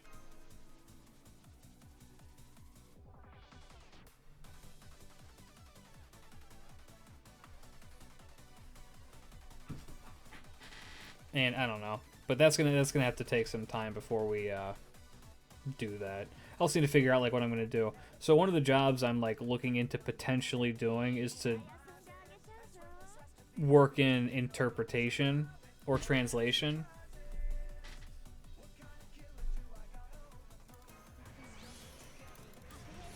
And if I can do that, I can go pretty much anywhere in Japan and do that as a job. Ideally, my ideal place to do that kind of work would be a video game company of some repute, and there's a lot of them around. I mean, hell, if I could actually be the guy whose dad works at Nintendo, that'd be fantastic. Love my L desk, highly recommend. I've wanted an L desk for years, but I've not had like my own place that wasn't already furnished, and I feel bad throwing away shit that's like a part of the furnishing.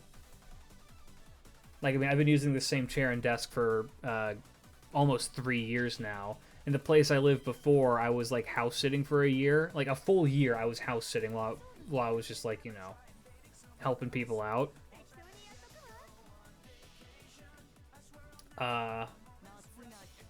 Yeah, it's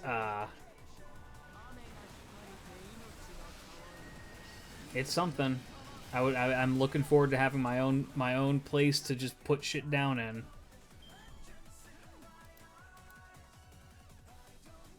I'll tell you what I'll do, chat.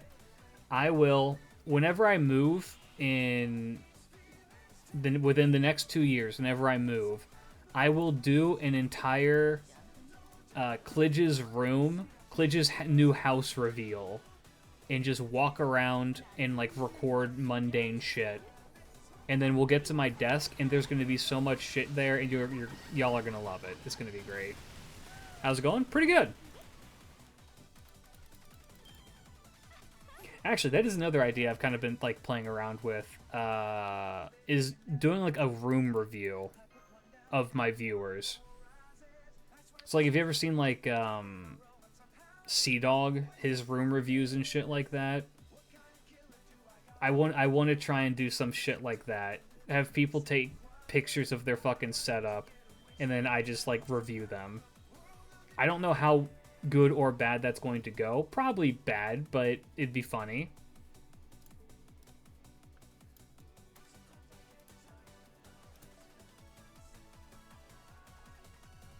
I don't know. I mean, my room isn't exactly the most well put together thing. It's mostly just like a desk and then open space, and I have no wall decorations. I live in like the world's nicest Japanese prison. I do need to get more wall for a while I was thinking of getting like a what's it called? A fucking like a Van Gogh painting to like hang up, just like have something, but I think that it's too unwieldy. I think like getting a poster or something would be nice, but I don't know what poster to get.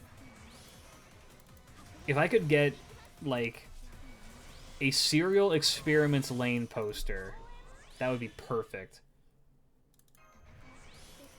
My room is the size of a cell. I mean, so is mine.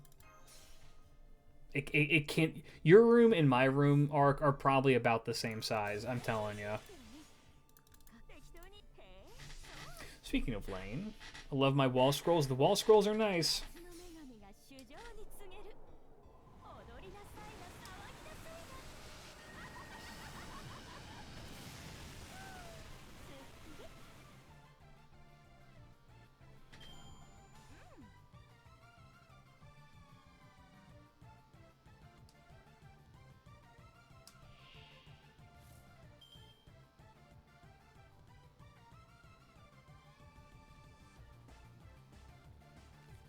Oh, sick.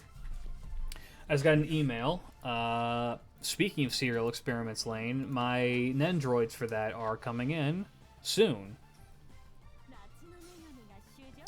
You had the right to make posters from the art contest, but didn't get any of yourself. I've not purchased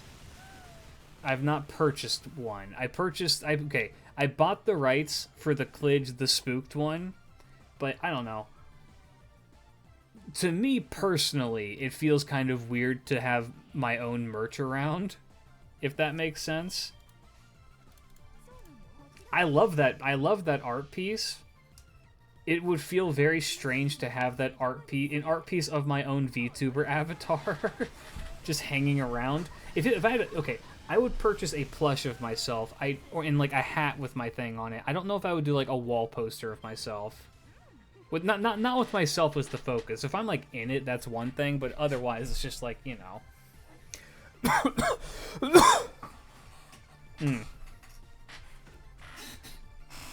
I should contact more of those artists and be like, hey, I'll pay you for the rights to be able to like make art out of this. Where's the 1-to-1 Klidge cardboard cutout merch? 2 people would buy that, and I'm afraid of those 2 people. What I need to do is I need to make the little Klidge Fumo reel. That's what I want, is to make the Fumo Klidge reel. Like a real like plush. Or if not a plush, just like, you know, like for those of you who were here earlier, like the Marion figure I have, which is the tiny little thing that sits down. If I could make a Klidge figure that looked like that and sell it for like, I don't know, $15, I would.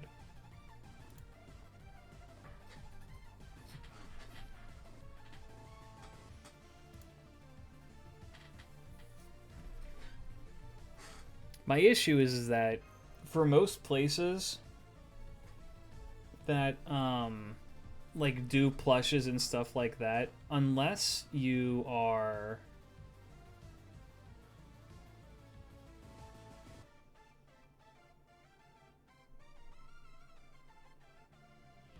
I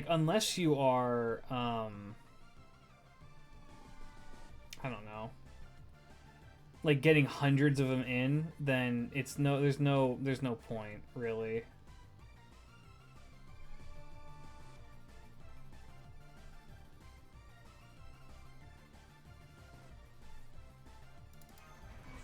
Just fought Norway in BC and got superior what? Are you playing Civ? Yeah, I don't know. I've thought about doing like other things for merch, but like A, I don't know what people want, and B, I don't know. Oh, Battle Cats, I see.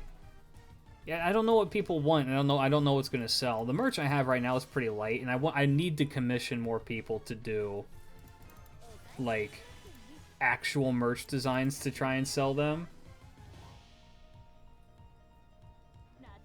Like, you know who I should reach out to? I should reach out to Chris, my buddy Chris, who drew the Nito Chris booty thing, and see if I can't sell that as a poster. Because I get an impression that people may buy a poster of Nito Chris's fat ass. Raise your hand. Would you buy a poster of Nito Chris's fat ass?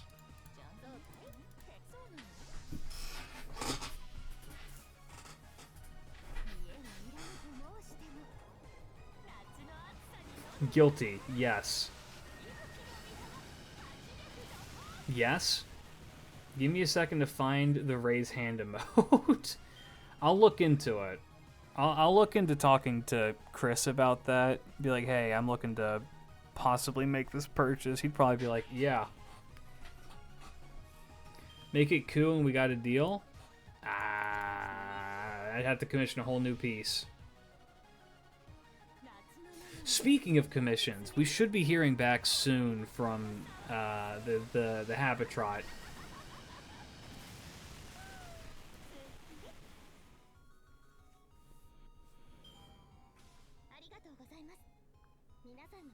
I personally only buy tasteful posters, no loot stuff for me. I mean, I'm the same way.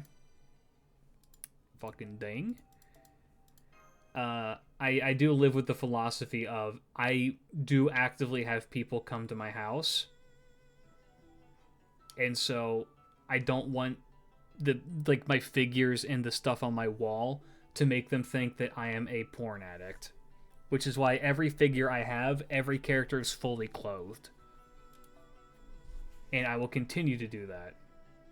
I think that the closest to a nude person that I have is Mordred in her 3rd Ascension.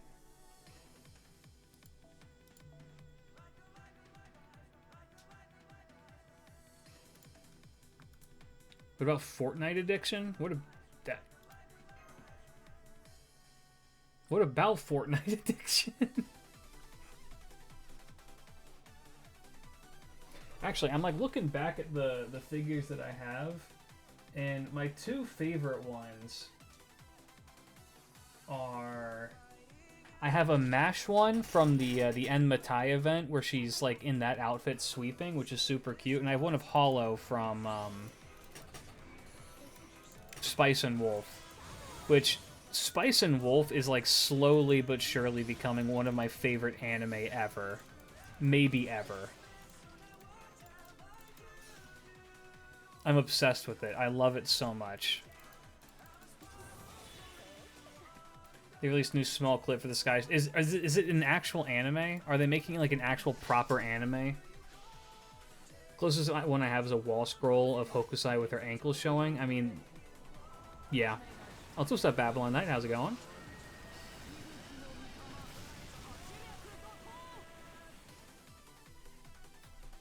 Ankle haram.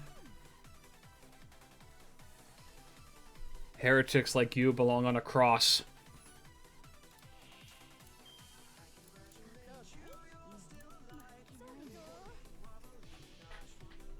Going okay on my lunch break? Very nice.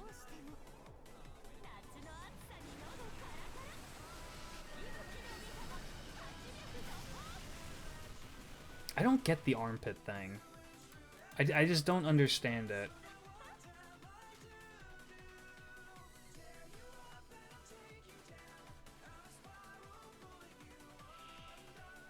I do not understand the armpit fetish. But then again, I also do not understand the feet fetish.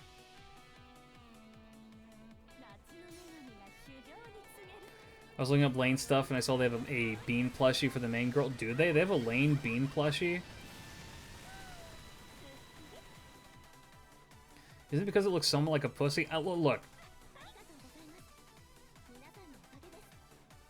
No? Maybe? I don't know. I personally do not see how those two things look alike, but alright.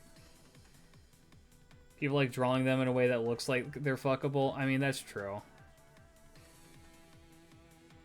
Okay, if it's based on smell, that I can rationalize.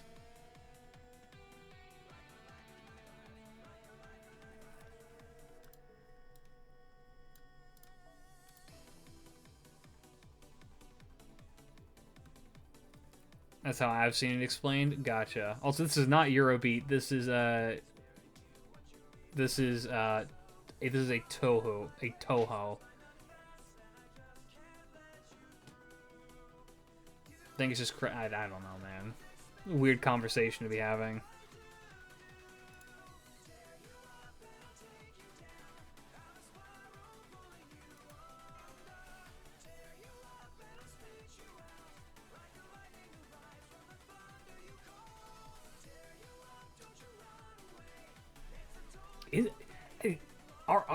Is liking boobs a fetish?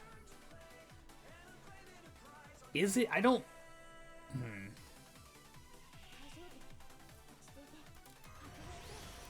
Are you sure that's not just like a human thing?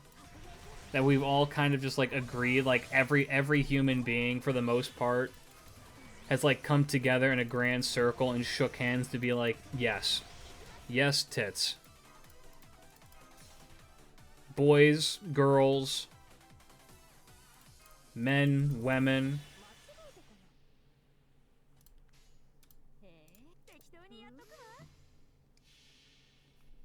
Gays, theys, and everything in between. We can all come together to agree. Nice tits.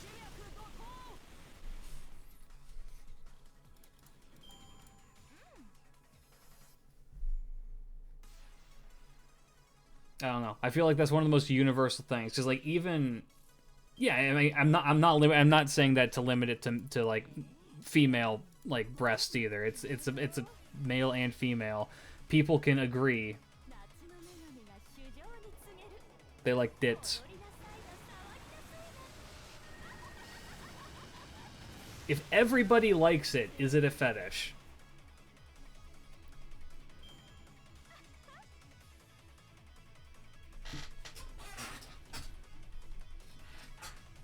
Fighting over what's better between books or ass, but collectively against foot fetishists.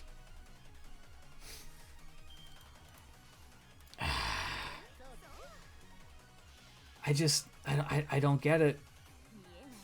You know what? Okay, maybe here's my thing with foot fetish shit. Is the people who have the foot fetish are so ravenous about it that it borders on, like, disturbing. You know what I mean?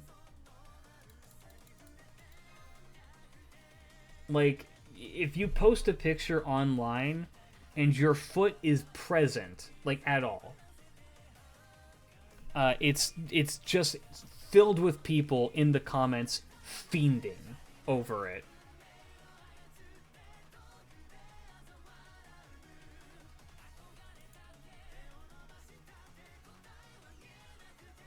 Or, I don't know, one of my favorite content creators of all time, Rubber Ross, Rubber Ninja, Ross O'Donovan, whatever you want to call him, Ross from Game Grumps. Love him to death. Fantastic content creator, really, really great dude. Anytime that he ever has a picture taken of him where his feet are out, he censors them. He puts like Japanese like mosaic sensors over them. And if you ever go to like the comment section of like the Twitter post where he does that, people are furious that he has censored his feet.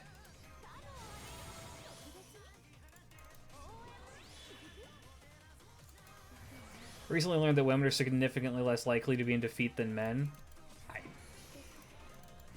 I don't know why that would be. I have no idea. I don't understand the foot thing at all.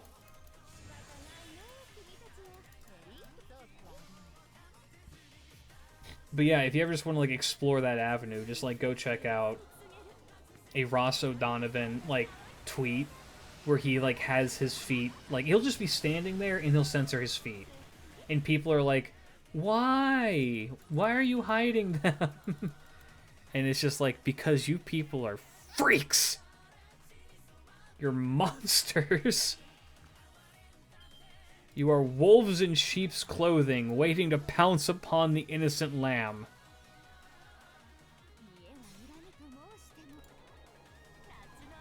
I don't know. I feel like if people were as upfront about their fetish as people are with their fetish for feet, more people would be ostracized. You can inadvertently give yourself a foot fetish by joking about it a lot. I don't know, I've been making fun of Deja for liking feet for years now. Boba. Phony. By the way, Deja does not like feet. That's been a bit in like our friendship for the last 9 years. That she started, and we still perpetuate to this date. That sounded really phony. Yeah, he went booba.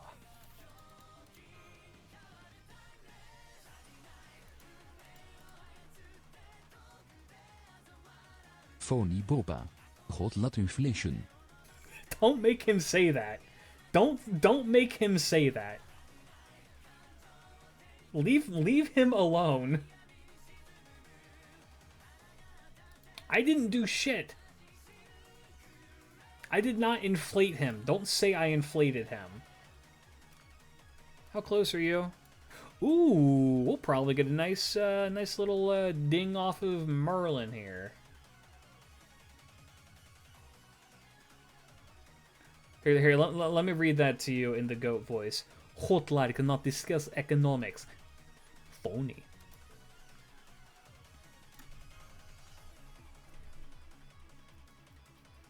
I don't want to talk economics with Goat Lad. I love him to death, but I don't think that he has the best interests of the people in mind. Goat Lad favors chaos. Look at him. This fucked up evil creature down here. Look at him. What do you have to say for yourself?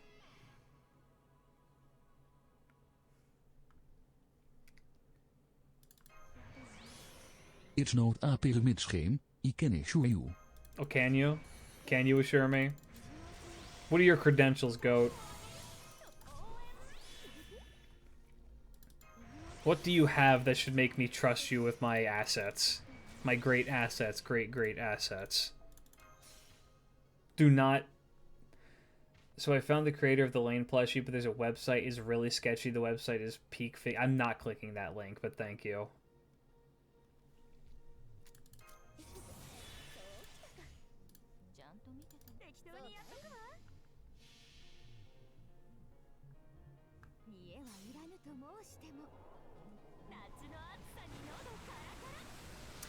You know, I'm just thinking to myself, chat.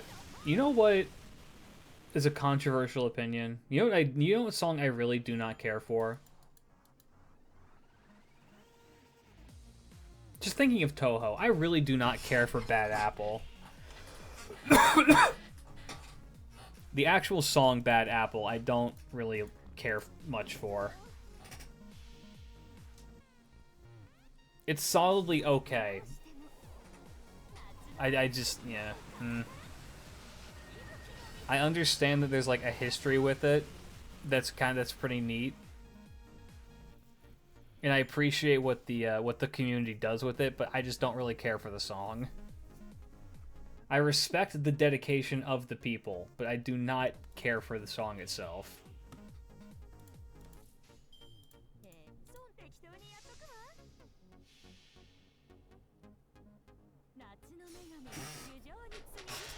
I mean, yeah, I like that they've, there are people in the Toho community who would, if they could, they would flash a projector on the moon to play Bad Apple for the entire planet. I guess that could be said about just about every community with their fucking shitty-ass meme, but, you know.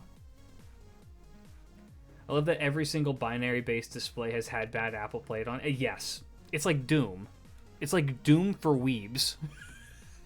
If it can be played on something, it will be played on it. I'm waiting for them to discover how many crabs it is necessary to play Bad Apple with.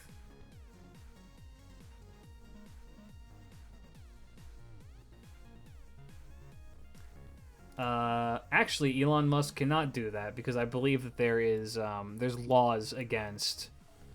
I believe there are actual like international laws that say you can't put shit on the moon.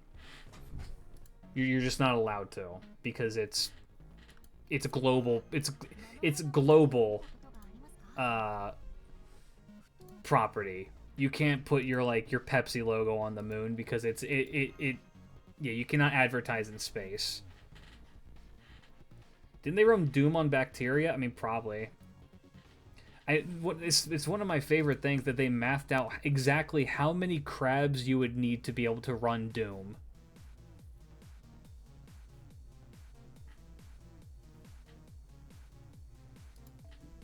How many potatoes would be necessary to power up a machine that could run Doom? How many potatoes would it take to run Bad Apple? 7. Thank you, Ark. A wellspring of information if ever there was one.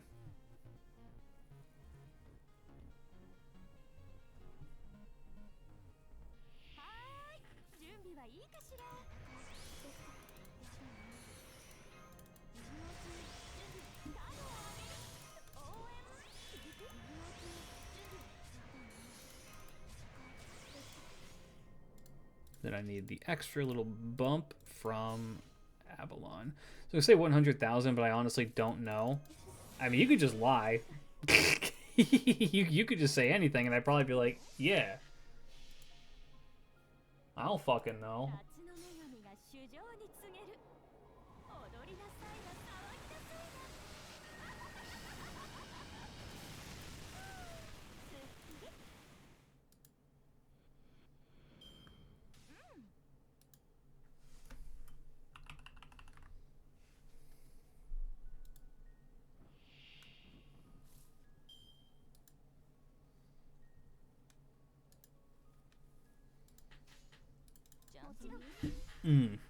Fun fact, if you close your eyes and imagine it, you can run both Doom and Bad Apple in your mind. I can't close my eyes.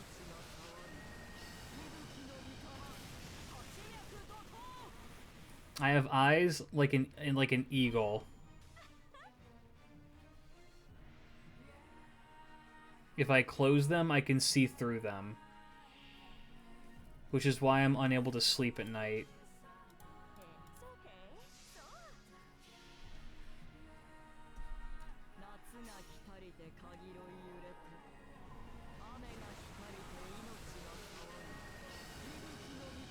You can see Liz in your sleep? Unfortunately, yes. How much would you guys buy a plushie of me choking Liz? Like Homer Simpson choking Bart? Better question. Would you guys buy a stress ball of Liz if you squeezed it and her eyes popped out?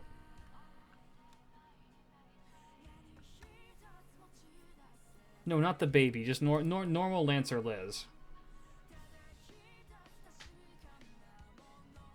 I wonder if I'd get in trouble if I tried to sell. I probably would, because that's merch of a pre-existing character. I like the idea of making like a stress ball that you squeeze and then the eyes pop out and it being a character that you know. I mean, I could just make that of myself.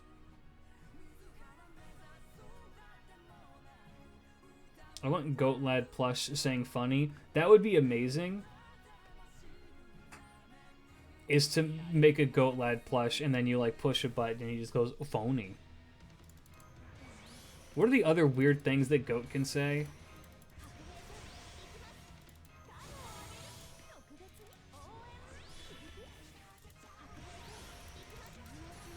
I don't know if we have any. Is the Goat Lad a fully original design? Yes. It is a design made by myself and my buddy Chris. I gave him the prototype and he fleshed it out. Like I designed the designed the hat, I designed the clothes, and I designed like the head, and then Chris brought it to life.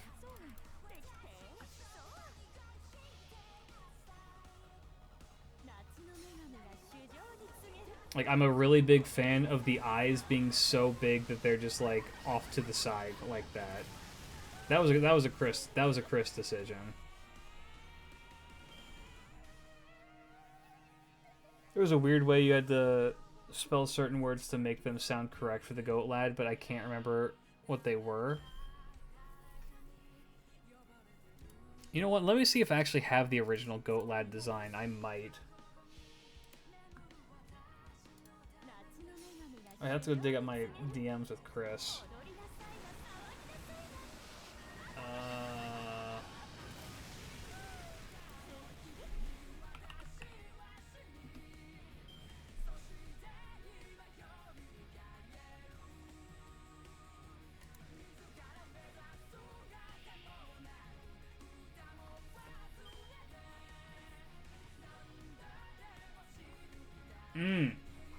That's right. No, I didn't. I'm wrong. I didn't give him an original design. I based it off of an existing design that I really like, but I wanted it as a goat. So chat, here's a question. Do you recognize these clothing anywhere? It's from a kind of niche manga.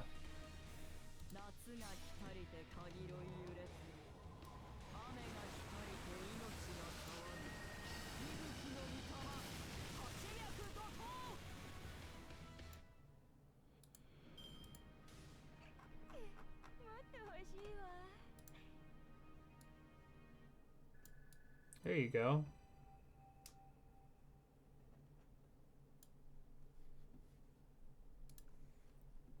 It is Toilet-Bound Hanako-san.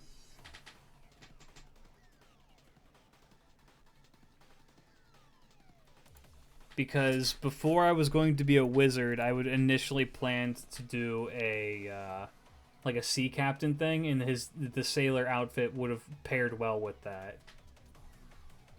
That show's pretty popular. Is it? I remember it's been rebooted like twice. The manga is really good. I'm a big fan of it. I've not watched the anime proper.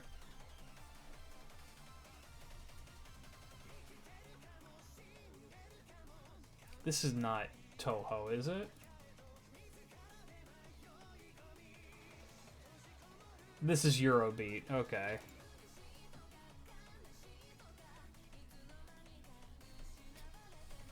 It's gonna be like, this is not...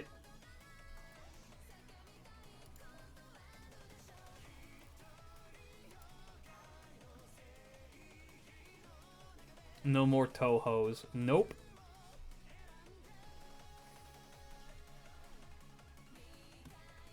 I was waiting for one of these songs to break out into Supersonic Racing. Season 2 is airing right now. Oh. Okay. I know that they, like, rebooted it for some reason. I never watched it. Deja's the one who kind of, like, recommended it to me way back in the day. The manga, not the anime. And when I asked her if there was an anime, she's like, yes, but it's bad. I'm like, oh.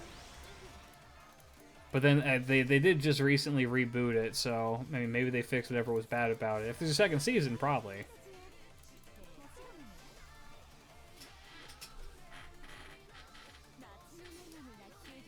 Started listening to a shit ton of Eurobeat after Initial D. Fair.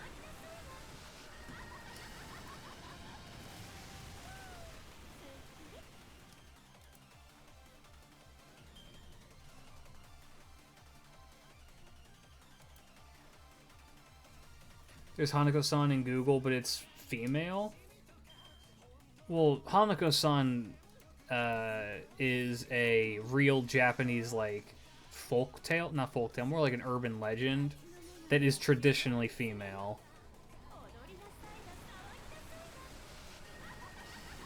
Yeah, try Hanako-kun.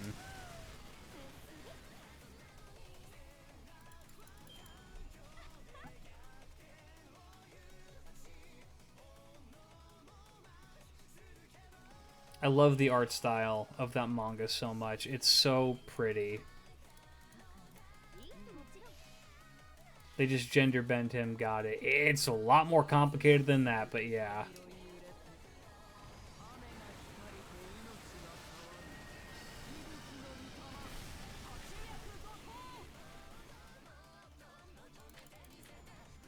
Alright. I think we have enough for one multi right now. Not a multi, sorry. For one single.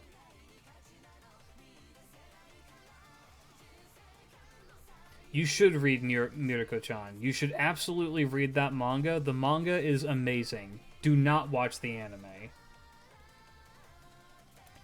So the Mirako-chan manga is super, super good. The art is amazing. The issue with the manga... Sorry, the issue with the anime is that the anime is so it's unnecessarily fan servicey. There's some fan service in the manga, but not a lot of it. They go really hard into the fan service with the anime to the point where it's distracting.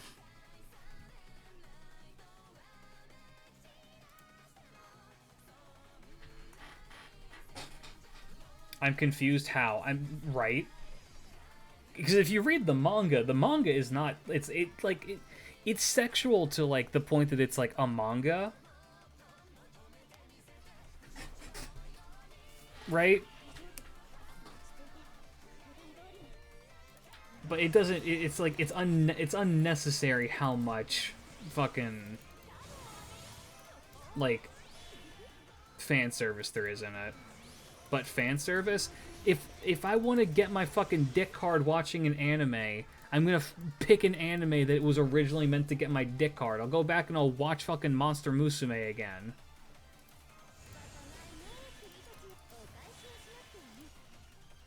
There's a lot of intentionally lewd anime that the original source material is intentionally lewd. Like if I'm trying to like get riled up, I'll go watch that shit.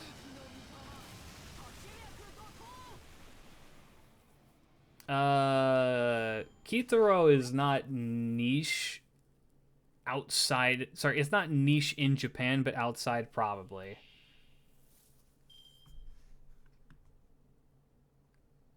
I read Monster Musume sequel is. There's no sequel to Monster Musume. It's still going. What do you mean?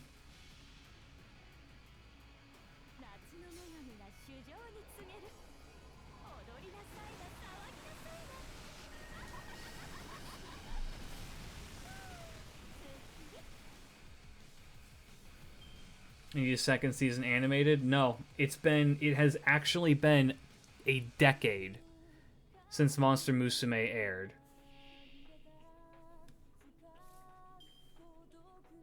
Monster Musume is still going? Oh yeah, dude.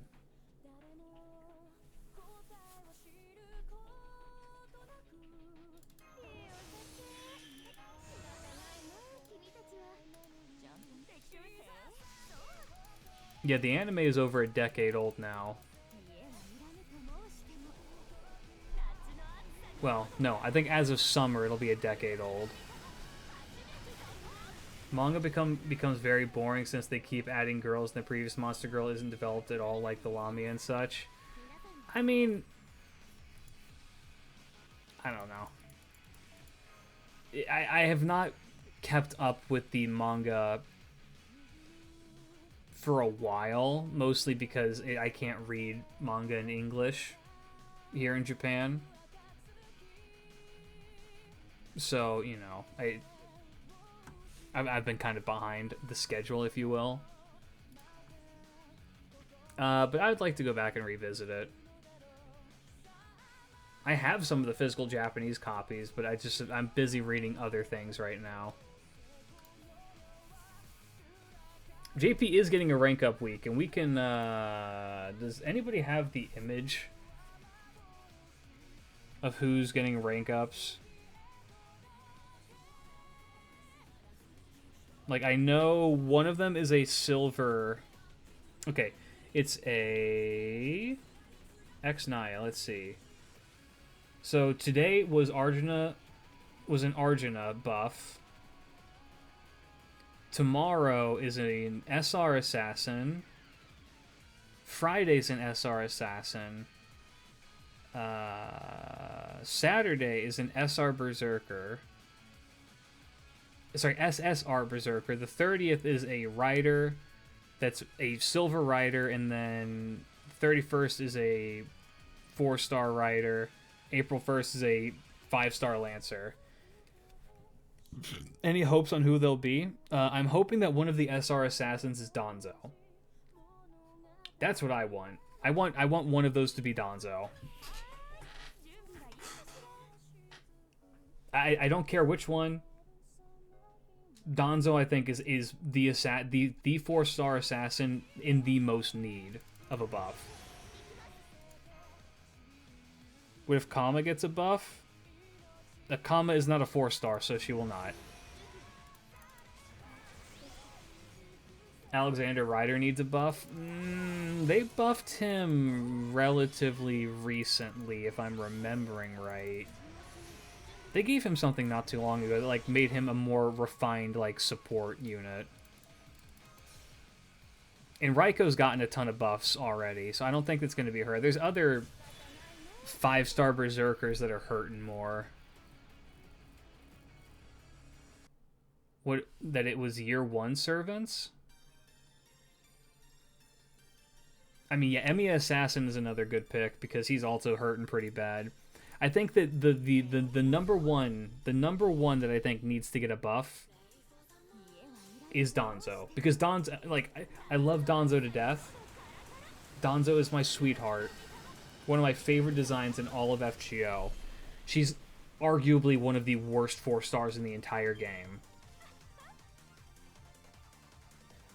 Shouldn't do anything. Like, she's... We discovered, like, the one niche that she has for, like, the CEO of Earthfight, right? But she has Invul. She has targetable Invul and a targetable Evade, and then a damage buff for herself, and that's it. Her NP isn't even that strong. It's like, targetable Invul, sure, whatever. Targetable Evade, sure, whatever. It's good if you need someone who's going to act as, like, a hard defense character, which very, very rarely do you need. If you're going to... Well, if you need a character like that, you're just going to bring Mash. There's so many other options that you can bring. And normally going double for the, like, the double defense is a bit overkill at that point. And then after that's done, you just have a body on the board that you don't want there. So, you know, much as I love Danzo, it's just like, I don't really see it being... I just don't think her kit's very good. I mean, I'm holding out hope that the Silver Rider... Who are our Silver Riders, by the way? They just recently buffed Medusa, so I don't think they're going to buff Medusa again. They also very recently buffed Mandricardo, so I don't think it's going to be him. It could be Boudica. It could be Alex. It could be Columbus. Could be Red Hair. And that's it. Because I'm not including Mandricardo. But didn't they buff Red Hair? Didn't they, like, recently buff Red... Yeah, they did recently buff Red Hair. They changed his second skill. So I don't think they're going to buff him again. Columbus, I don't think, has ever received a buff. No. He has a rank up on his NP, and that's it. So it's either going to be Ushi or Columbus. That's my prediction. It's going to be Ushi or Columbus. I bet it's Ushi. I bet that they lean in hard and they fix Ushi's dogshit evade skill. Her evade skill is so bad. It's so unbelievably bad.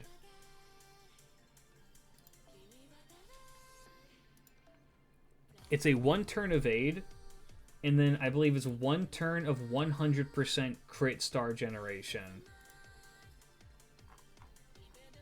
With, what is it, a 2-hit quick card. Her maximum hit counts for cards is 3 on extra. She's not making stars for shit. Ideally, what that skill becomes is that it becomes 3 turns party-wide. That's it.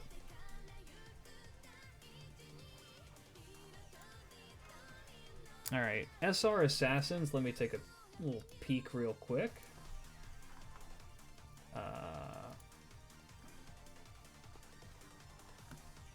I still think Danzo is the biggest one in need. Steno has a niche, albeit a bad niche, but I could see them buffing her again. Carmilla, I don't think, has Carmilla ever received a skill buff? No, she's probably on that block too.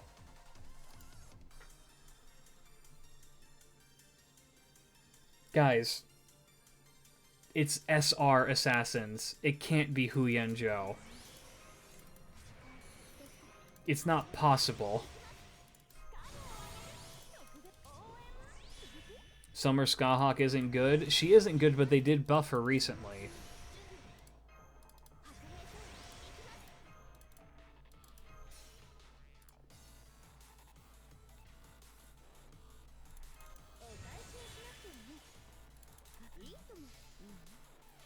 Let me keep looking.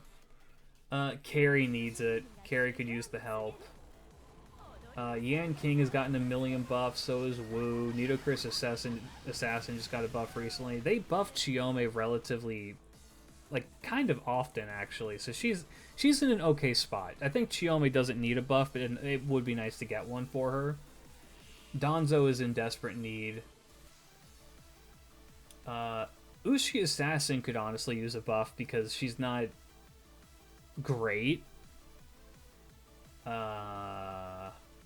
Consort Yu, she's gotten a lot of buffs over the years, so I don't think they're going to do her. Gray, maybe? Oki to J, probably not. Hogan, probably not, because they just buffed Hogan, too. The Valkyries, probably not. Lacusta, maybe, and then Shining Star Hassan. Shining Star Hassan kind of needs one, because his kit's kind of dog shit doo-doo.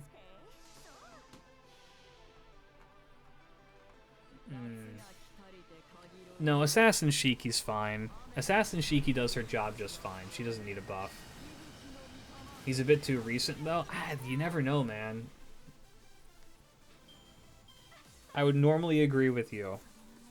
Alright. SSR Berserker. And if we're going to focus year ones, probably Kentoki. If the focus... Please let Berserk be Xiangyu. Zhang Yu? Like, okay, let's assume that it is only doing year one servants. If that's the case, then the rider is Ushi. It's going to be Ushi, in which case, sick. But year one would stop with Raiko, I think.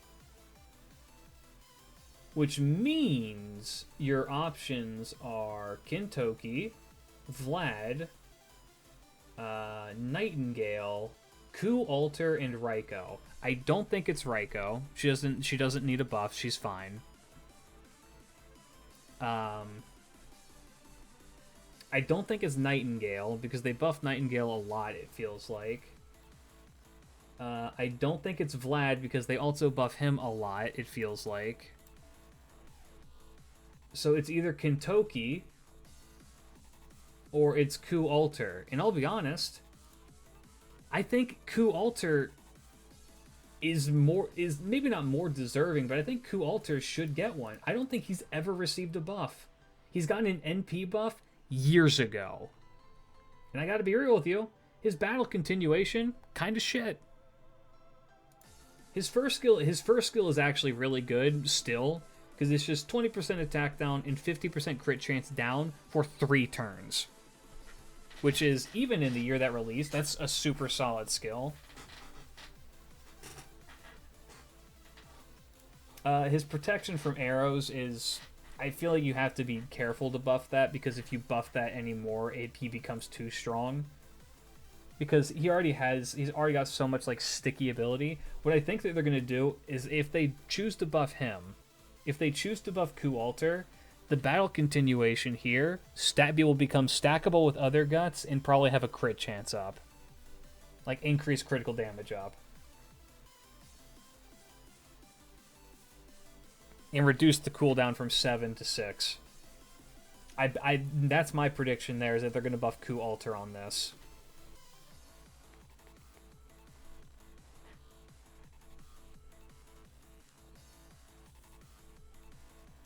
I should do like a little presentation with this. Just like upload it to Twitter. I'd like a star bomb in his guts. He doesn't really see. He doesn't really utilize crits as much. He has no way to gather crit stars. I think what I would rather it be, like critical damage would be good for him, I think, because, you know, I use him a lot and I really like him, but I think that instead maybe what we need to do, maybe he just needs just a raw buster up. Just a straight up raw, like, buster effect for 3 turns for like 20 or 30%. He's mostly a last stand servant, so it's not that lost. Yeah, that's true. That is true. You do normally want to put him at the very, very like ass end of a team.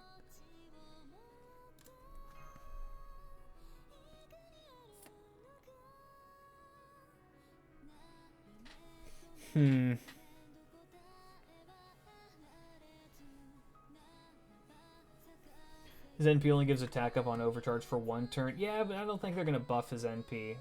His NP is already so strong.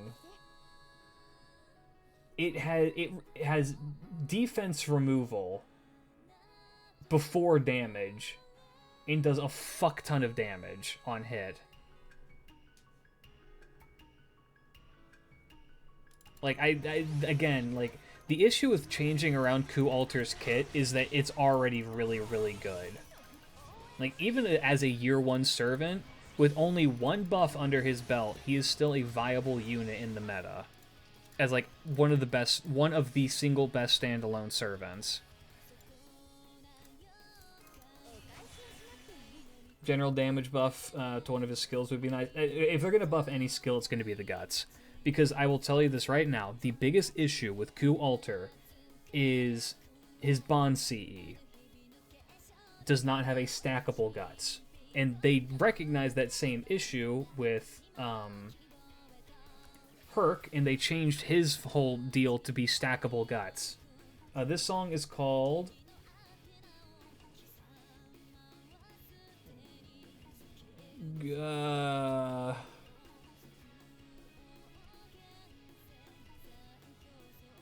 You know what?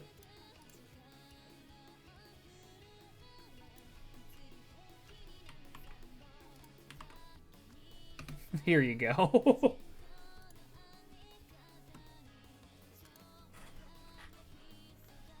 It's very Muzakashi kanji. I recognize Shin, I recognize, I believe that's Ki, and I don't know what the other character is. So don't let me lead you astray.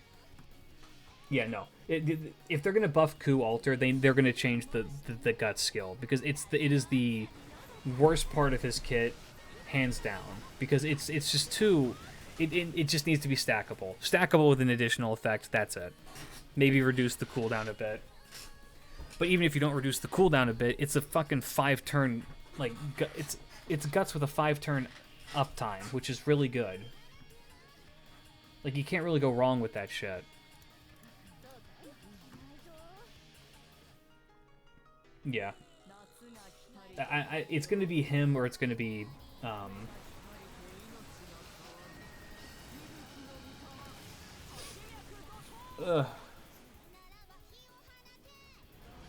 It's going to be him, or it's going to be Kentoki. And honestly, Kentoki, I think, is also pretty hurting. He works still as a pretty valuable beat stick, but I don't think he's ever gotten a buff either. Yeah, he's in the exact same boat where they've buffed his NP, and that's it. And, like, his skill Natural Body is... It's functionally useless. It's a 3000 HP heal with a 3-turn like debuff resist. It's pretty bad. Yeah, I could see them adding like more effects onto that like, you know, are more impactful. Because I mean, you know, you can argue that his monstrous strength is bad. It's a 1-turn, 5-turn cooldown, 50% attack up. But Kentoki's whole game plan is that you go in, you blow one motherfucker up, and then you get out. If you survive, great. If you die, well, who cares? You slot in the next guy. Animal dialogue is just a raw 50% battery. I mean, it's bad in terms of like the modern day, but even then, like it's enough to get, again, with his game plan, it's enough to get the job done. You get in, you hit hard, then you get out. It's his third skill that's really kind of shitty because it's just straight up it makes him more sticky than you want him to be, because normally you don't want to bring him for longer fights. So I'd imagine that if he's the one who gets the change, they're going to make this have like an offensive ability on it, or give him an ability to actually stick around longer. And what's kind of cool about being an FGO in the current year is that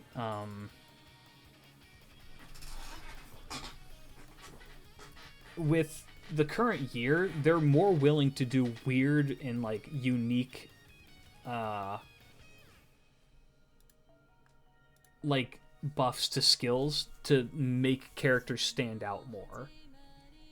Which, I mean, you can rag on FGO for a lot of things. Actually trying to be innovative and different with the units that they bring is awesome. It's one of the things they do best. So, you know, it'd be nice to see Kentucky maybe get a little more love from that. I have a Ku Alter bias, but that's just because Ku Alter is my second ever SR. I think got him in the fucking same day I got my other one, which was Da Vinci. He's been my go-to anchor forever and always will be. So I would love to see him get a little bit more love. Vlad needs another buff just because, I mean, they're going to give it to him for sure. And they need to make him compete with fucking Locusta in every other unit that's better than him. Locusta's in a completely different card type class, and they're like, we need to have him compete with Locusta. And even then, I still think Vlad is shit. I've never really cared for the Vlad system. Like, I get it. I get the appeal, but, like, I don't know.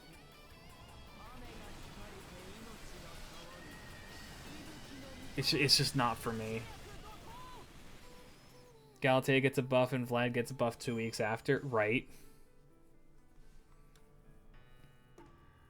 Alright, but okay, let's play in the realm where somebody in here said that these are all going to be year 1 servant buffs.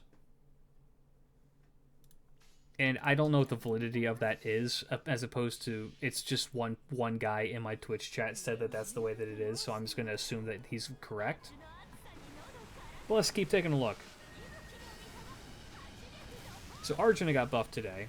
SR Assassins that are year 1, which means it's Steno and Carmilla.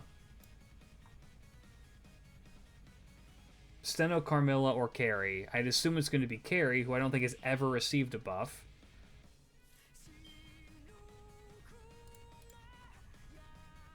He's same boat as the other guys. He's gotten an NP upgrade and that's it. So I'm assuming Carrie will get a buff then. And Carmilla will get a buff. Because Steno's gotten buffs in the past.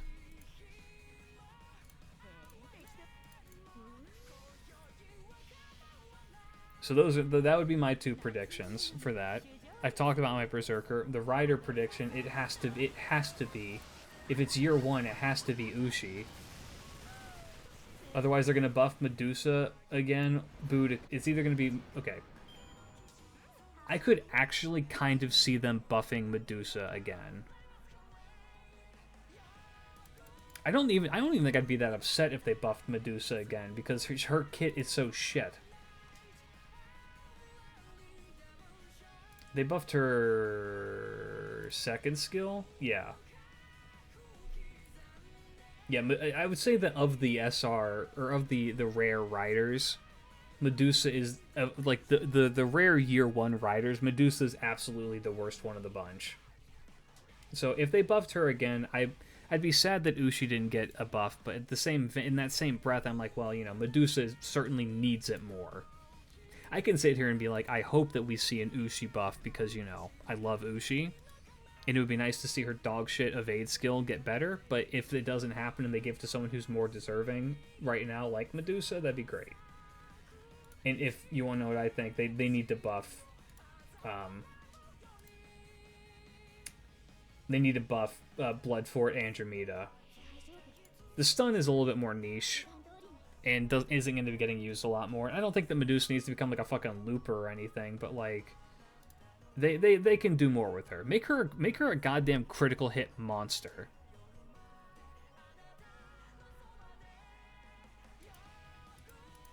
Just do that. Boudica, I don't think needs a buff right now.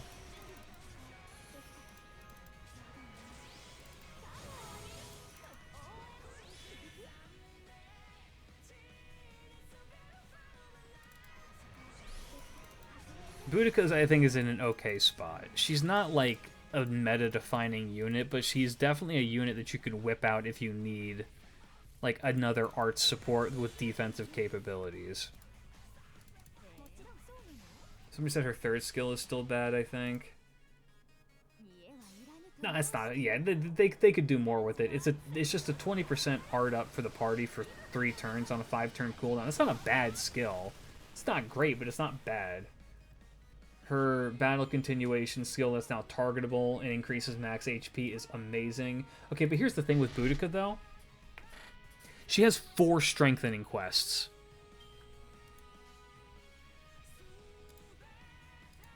Mind you, one of those was to unlock her third skill at all because year 1 FGO is fucking stupid.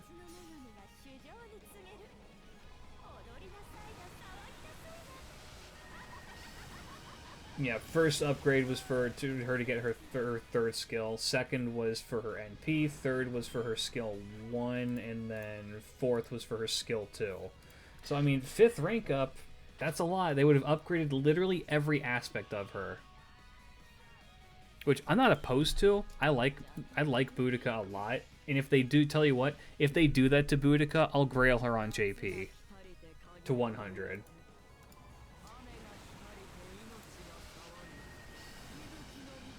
Otherwise, it's Alex,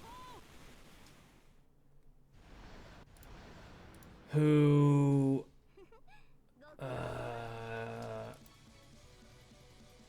when did they buff his skill 2? When was this? Strengthening? Oh, Jesus, I was wrong. Yeah, Alex is hurting. Never mind. Alex could use it.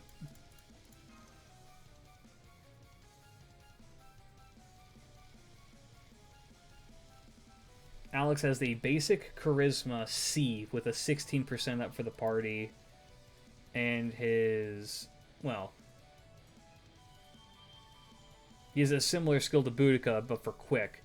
Honestly, if they changed his Charisma C to be... more focused on, like, the quick buffing... he could be a decent, like, budget quick support, which I think the game desperately needs more of. How close are we? Oh.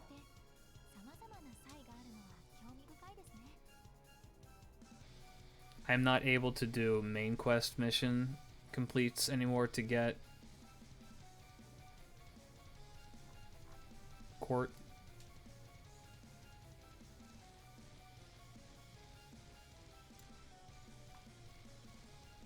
I see.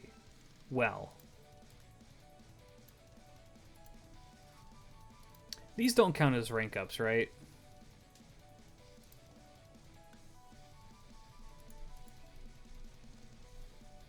No. Okay. Well, I mean, that kind of completes our farming here then, our court farming. So we have 2 roles, chat.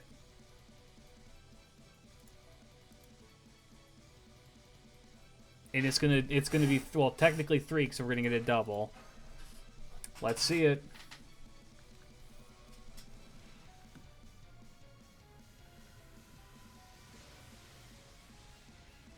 Horns, okay.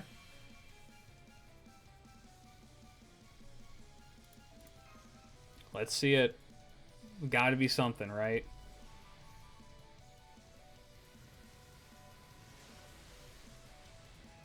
That's a curse. Nope, nothing. Well, I can't say nothing because this is a good CE. Yeah, 5-star events. This is a... It's a Buster card effectiveness by 10%, NP gain by 10%, NP charge level by 2 when using NP for 1 time. A little bit niche, but not bad. Well, no mama. I cry. Okay, let's finish discussing what the fuck is going on JP. So then an SR rider, a year 1 SR rider, so a rare rider. So our options are Marie, Martha, the Pirates, Salter, Astolfo, Kentucky again, Ryder Mordred. Yeah, Astolfo's year 1. He was in he's one of the characters you could originally get from the gacha as your starting unit. Like, all of these need a buff. I think that, okay, I will disagree. I think Marie Antoinette is fine. She doesn't need a buff. She's received a decent amount of buffs. She's gotten 2. She's gotten 2. She's fine.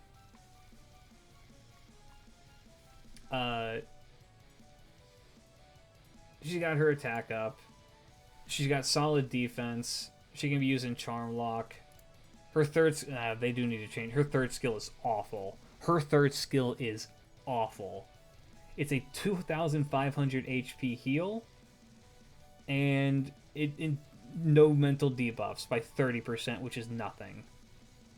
For 3 turns. Yeah, they may need to change that. Let me see. Who else is there? Martha, I think, is okay if I remember.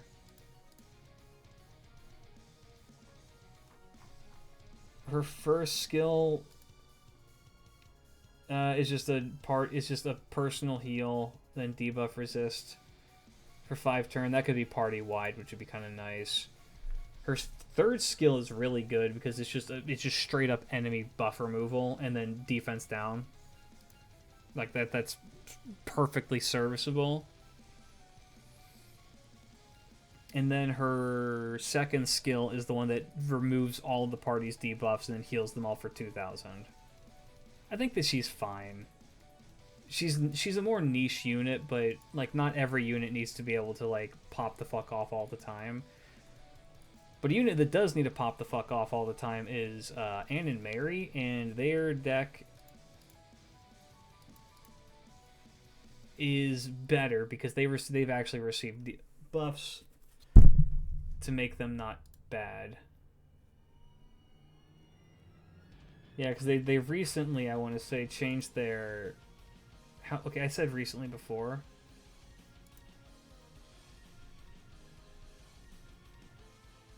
Okay, this one was more recently. This one was 3 years ago in 2022.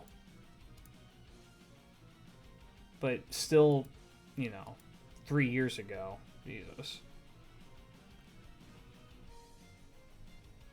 Their third skill is still kind of doo-doo, which is just, it's an attack up and then a light star gather rate up. Honestly, it might be Astolfo. Because Astolfo is really bad. I would argue Astolfo, of the characters I've said, is maybe the worst one. Because he doesn't have a niche. Why would you ever bring Astolfo for anything? You know what I mean?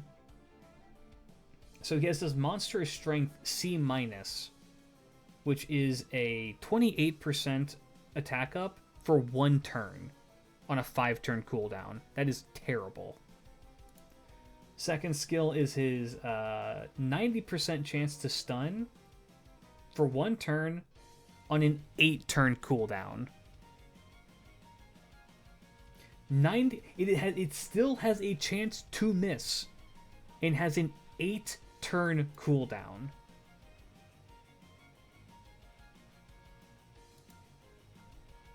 I think that'll be the skill that gets changed if they change him. The 8-turn cooldown on that effect is so year one. And then his third skill did get a buff, so that it guarantees the NP charge. But again, 8-turn cooldown. Like, why? And then, who else was there? I think I said Mordred Summer, but I don't think they're going to buff her. They might buff Kentucky too, but if they did, it would be the animal not the animal, it would be the natural body. They do the same thing that they did. If they're going to, okay, they might do this, which would be kind of neat, which is if there's some symmetry to it, where they decide, okay, we're going to buff both of the Kentuckys, we're going to change both of the natural body skills to be something different. Like, just change them both to be like, I don't know, natural body dragon. Because that way you can call back to, like, their actual heritage and their lore. And then give them a fucking steroid on it. Or something. I'd give a limb for a Nemo buff. Nemo is in an okay-ish place right now. He's not the worst. It's just getting him set up really fucking sucks.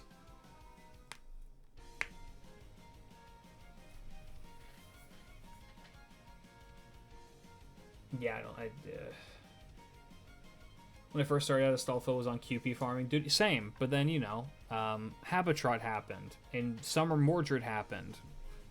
Both of which do that job significantly better. So, I don't think it's gonna happen. Don't you have work tomorrow? I'm wrapping up. Don't worry. Why don't you just tell me to leave already? I'm watching people in my chat slap their knees and go, well, and start standing up. I'm like, no, we're not done yet. We still got 2 more servants to talk about. Bucking buff incoming. I mean, people are talking about how this is all, how one person in my chat said it's all going to be year 1 servants. I don't know where they read that, but I'm just working under that assumption. And then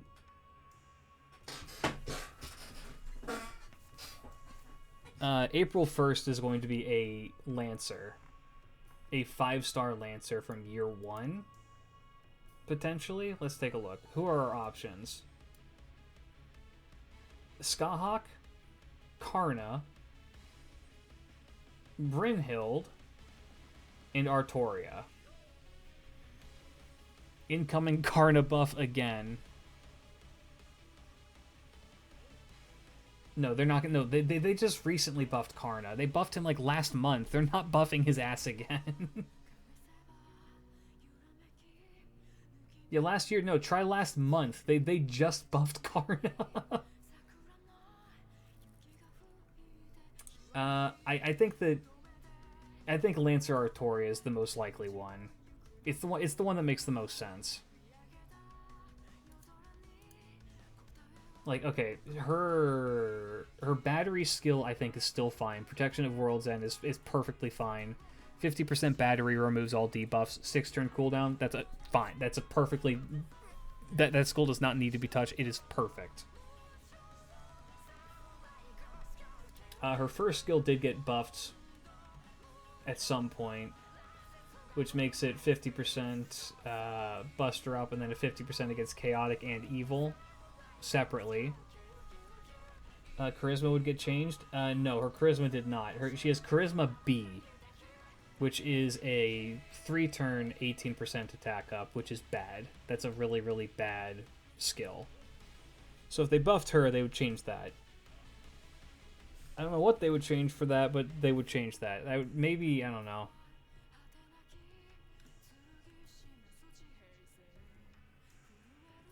I'm looking at the SSR. It's 5-star Lancer. And her NP is fine. Ignore Invincibility is really strong, and then deals damage to all enemies. With the overcharge to charge her NP back.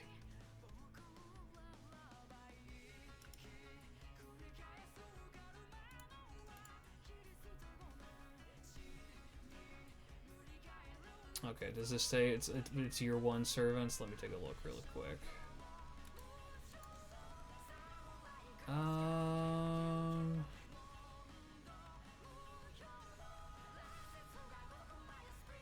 Tamamo's not year 1. Tamamo it should be year 1 because year 1 wrapped up with Camelot.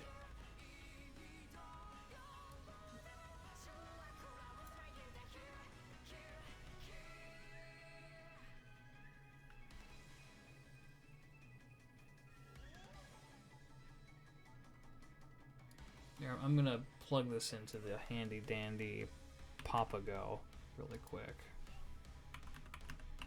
Summer Tamamo, I would say no. Summer Tamamo, I would say counts as well because it's summer 1.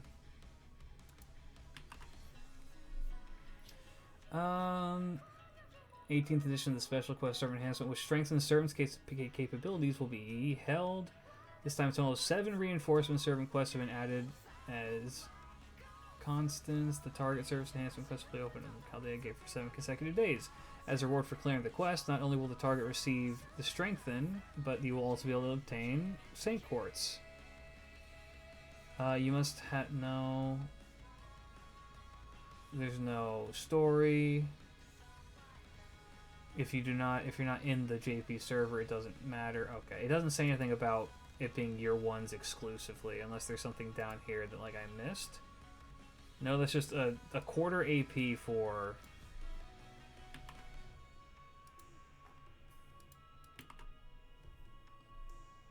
All enhancement quests will consume a 4th of the AP. Takes opportunity to clear the server enhancement quests that have not been cleared.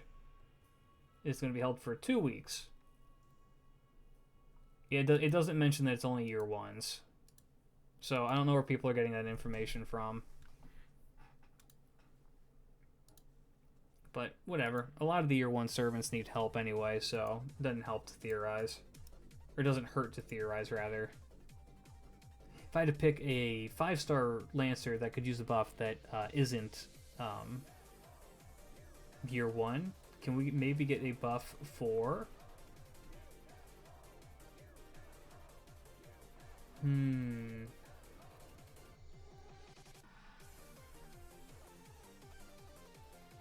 No, I think Artoria Pendragon Lancer is the 5-star Lancer that is in the current most need for a buff.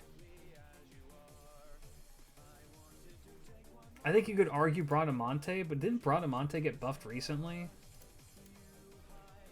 Yeah, they changed her. They changed her 3rd skill. Yeah, made that better. Otherwise, I would say her somebody said Vritra buff incoming, but I think Vritra's okay. The issue with Vritra is that she's just simply outclassed by Melusine, but so is everybody else.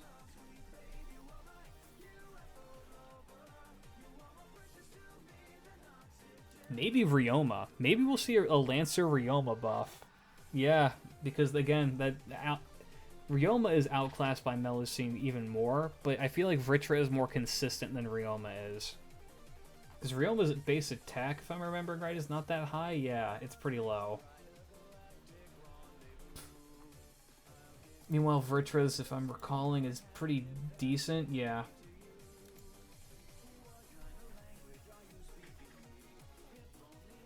Yeah, I could see them doing a buff for Ryoma in the future. That'd be kind of nice. Alright, it's getting really late, and I've been streaming for 3 hours. I'm going to catch y'all later. Maybe I'll make like a Twitter post or something, so if you want to know what my thoughts are, I will put something on Twitter probably tomorrow morning. For now, though, fellas, thanks for hanging out. Thanks for hanging out for the card opening as well, for those of you who did. No mama, and if Draco drops on Friday, I'll keep you updated if I roll on the day she drops. The only reason why I might not is because I need to verify if I'm going out with coworkers to go drinking or not. So that I'll stick to the Discord. I'll message if I'm doing it, and if you don't hear from me, then don't assume a stream is happening. Otherwise, come hang out for the Saturday stream. I will probably end up playing Repo or something. For now, though, fellas, thanks for hanging out. Big love. Catch y'all in the next one. Peace out. Bye bye. Change the world. My final message. Goodbye. Capsi X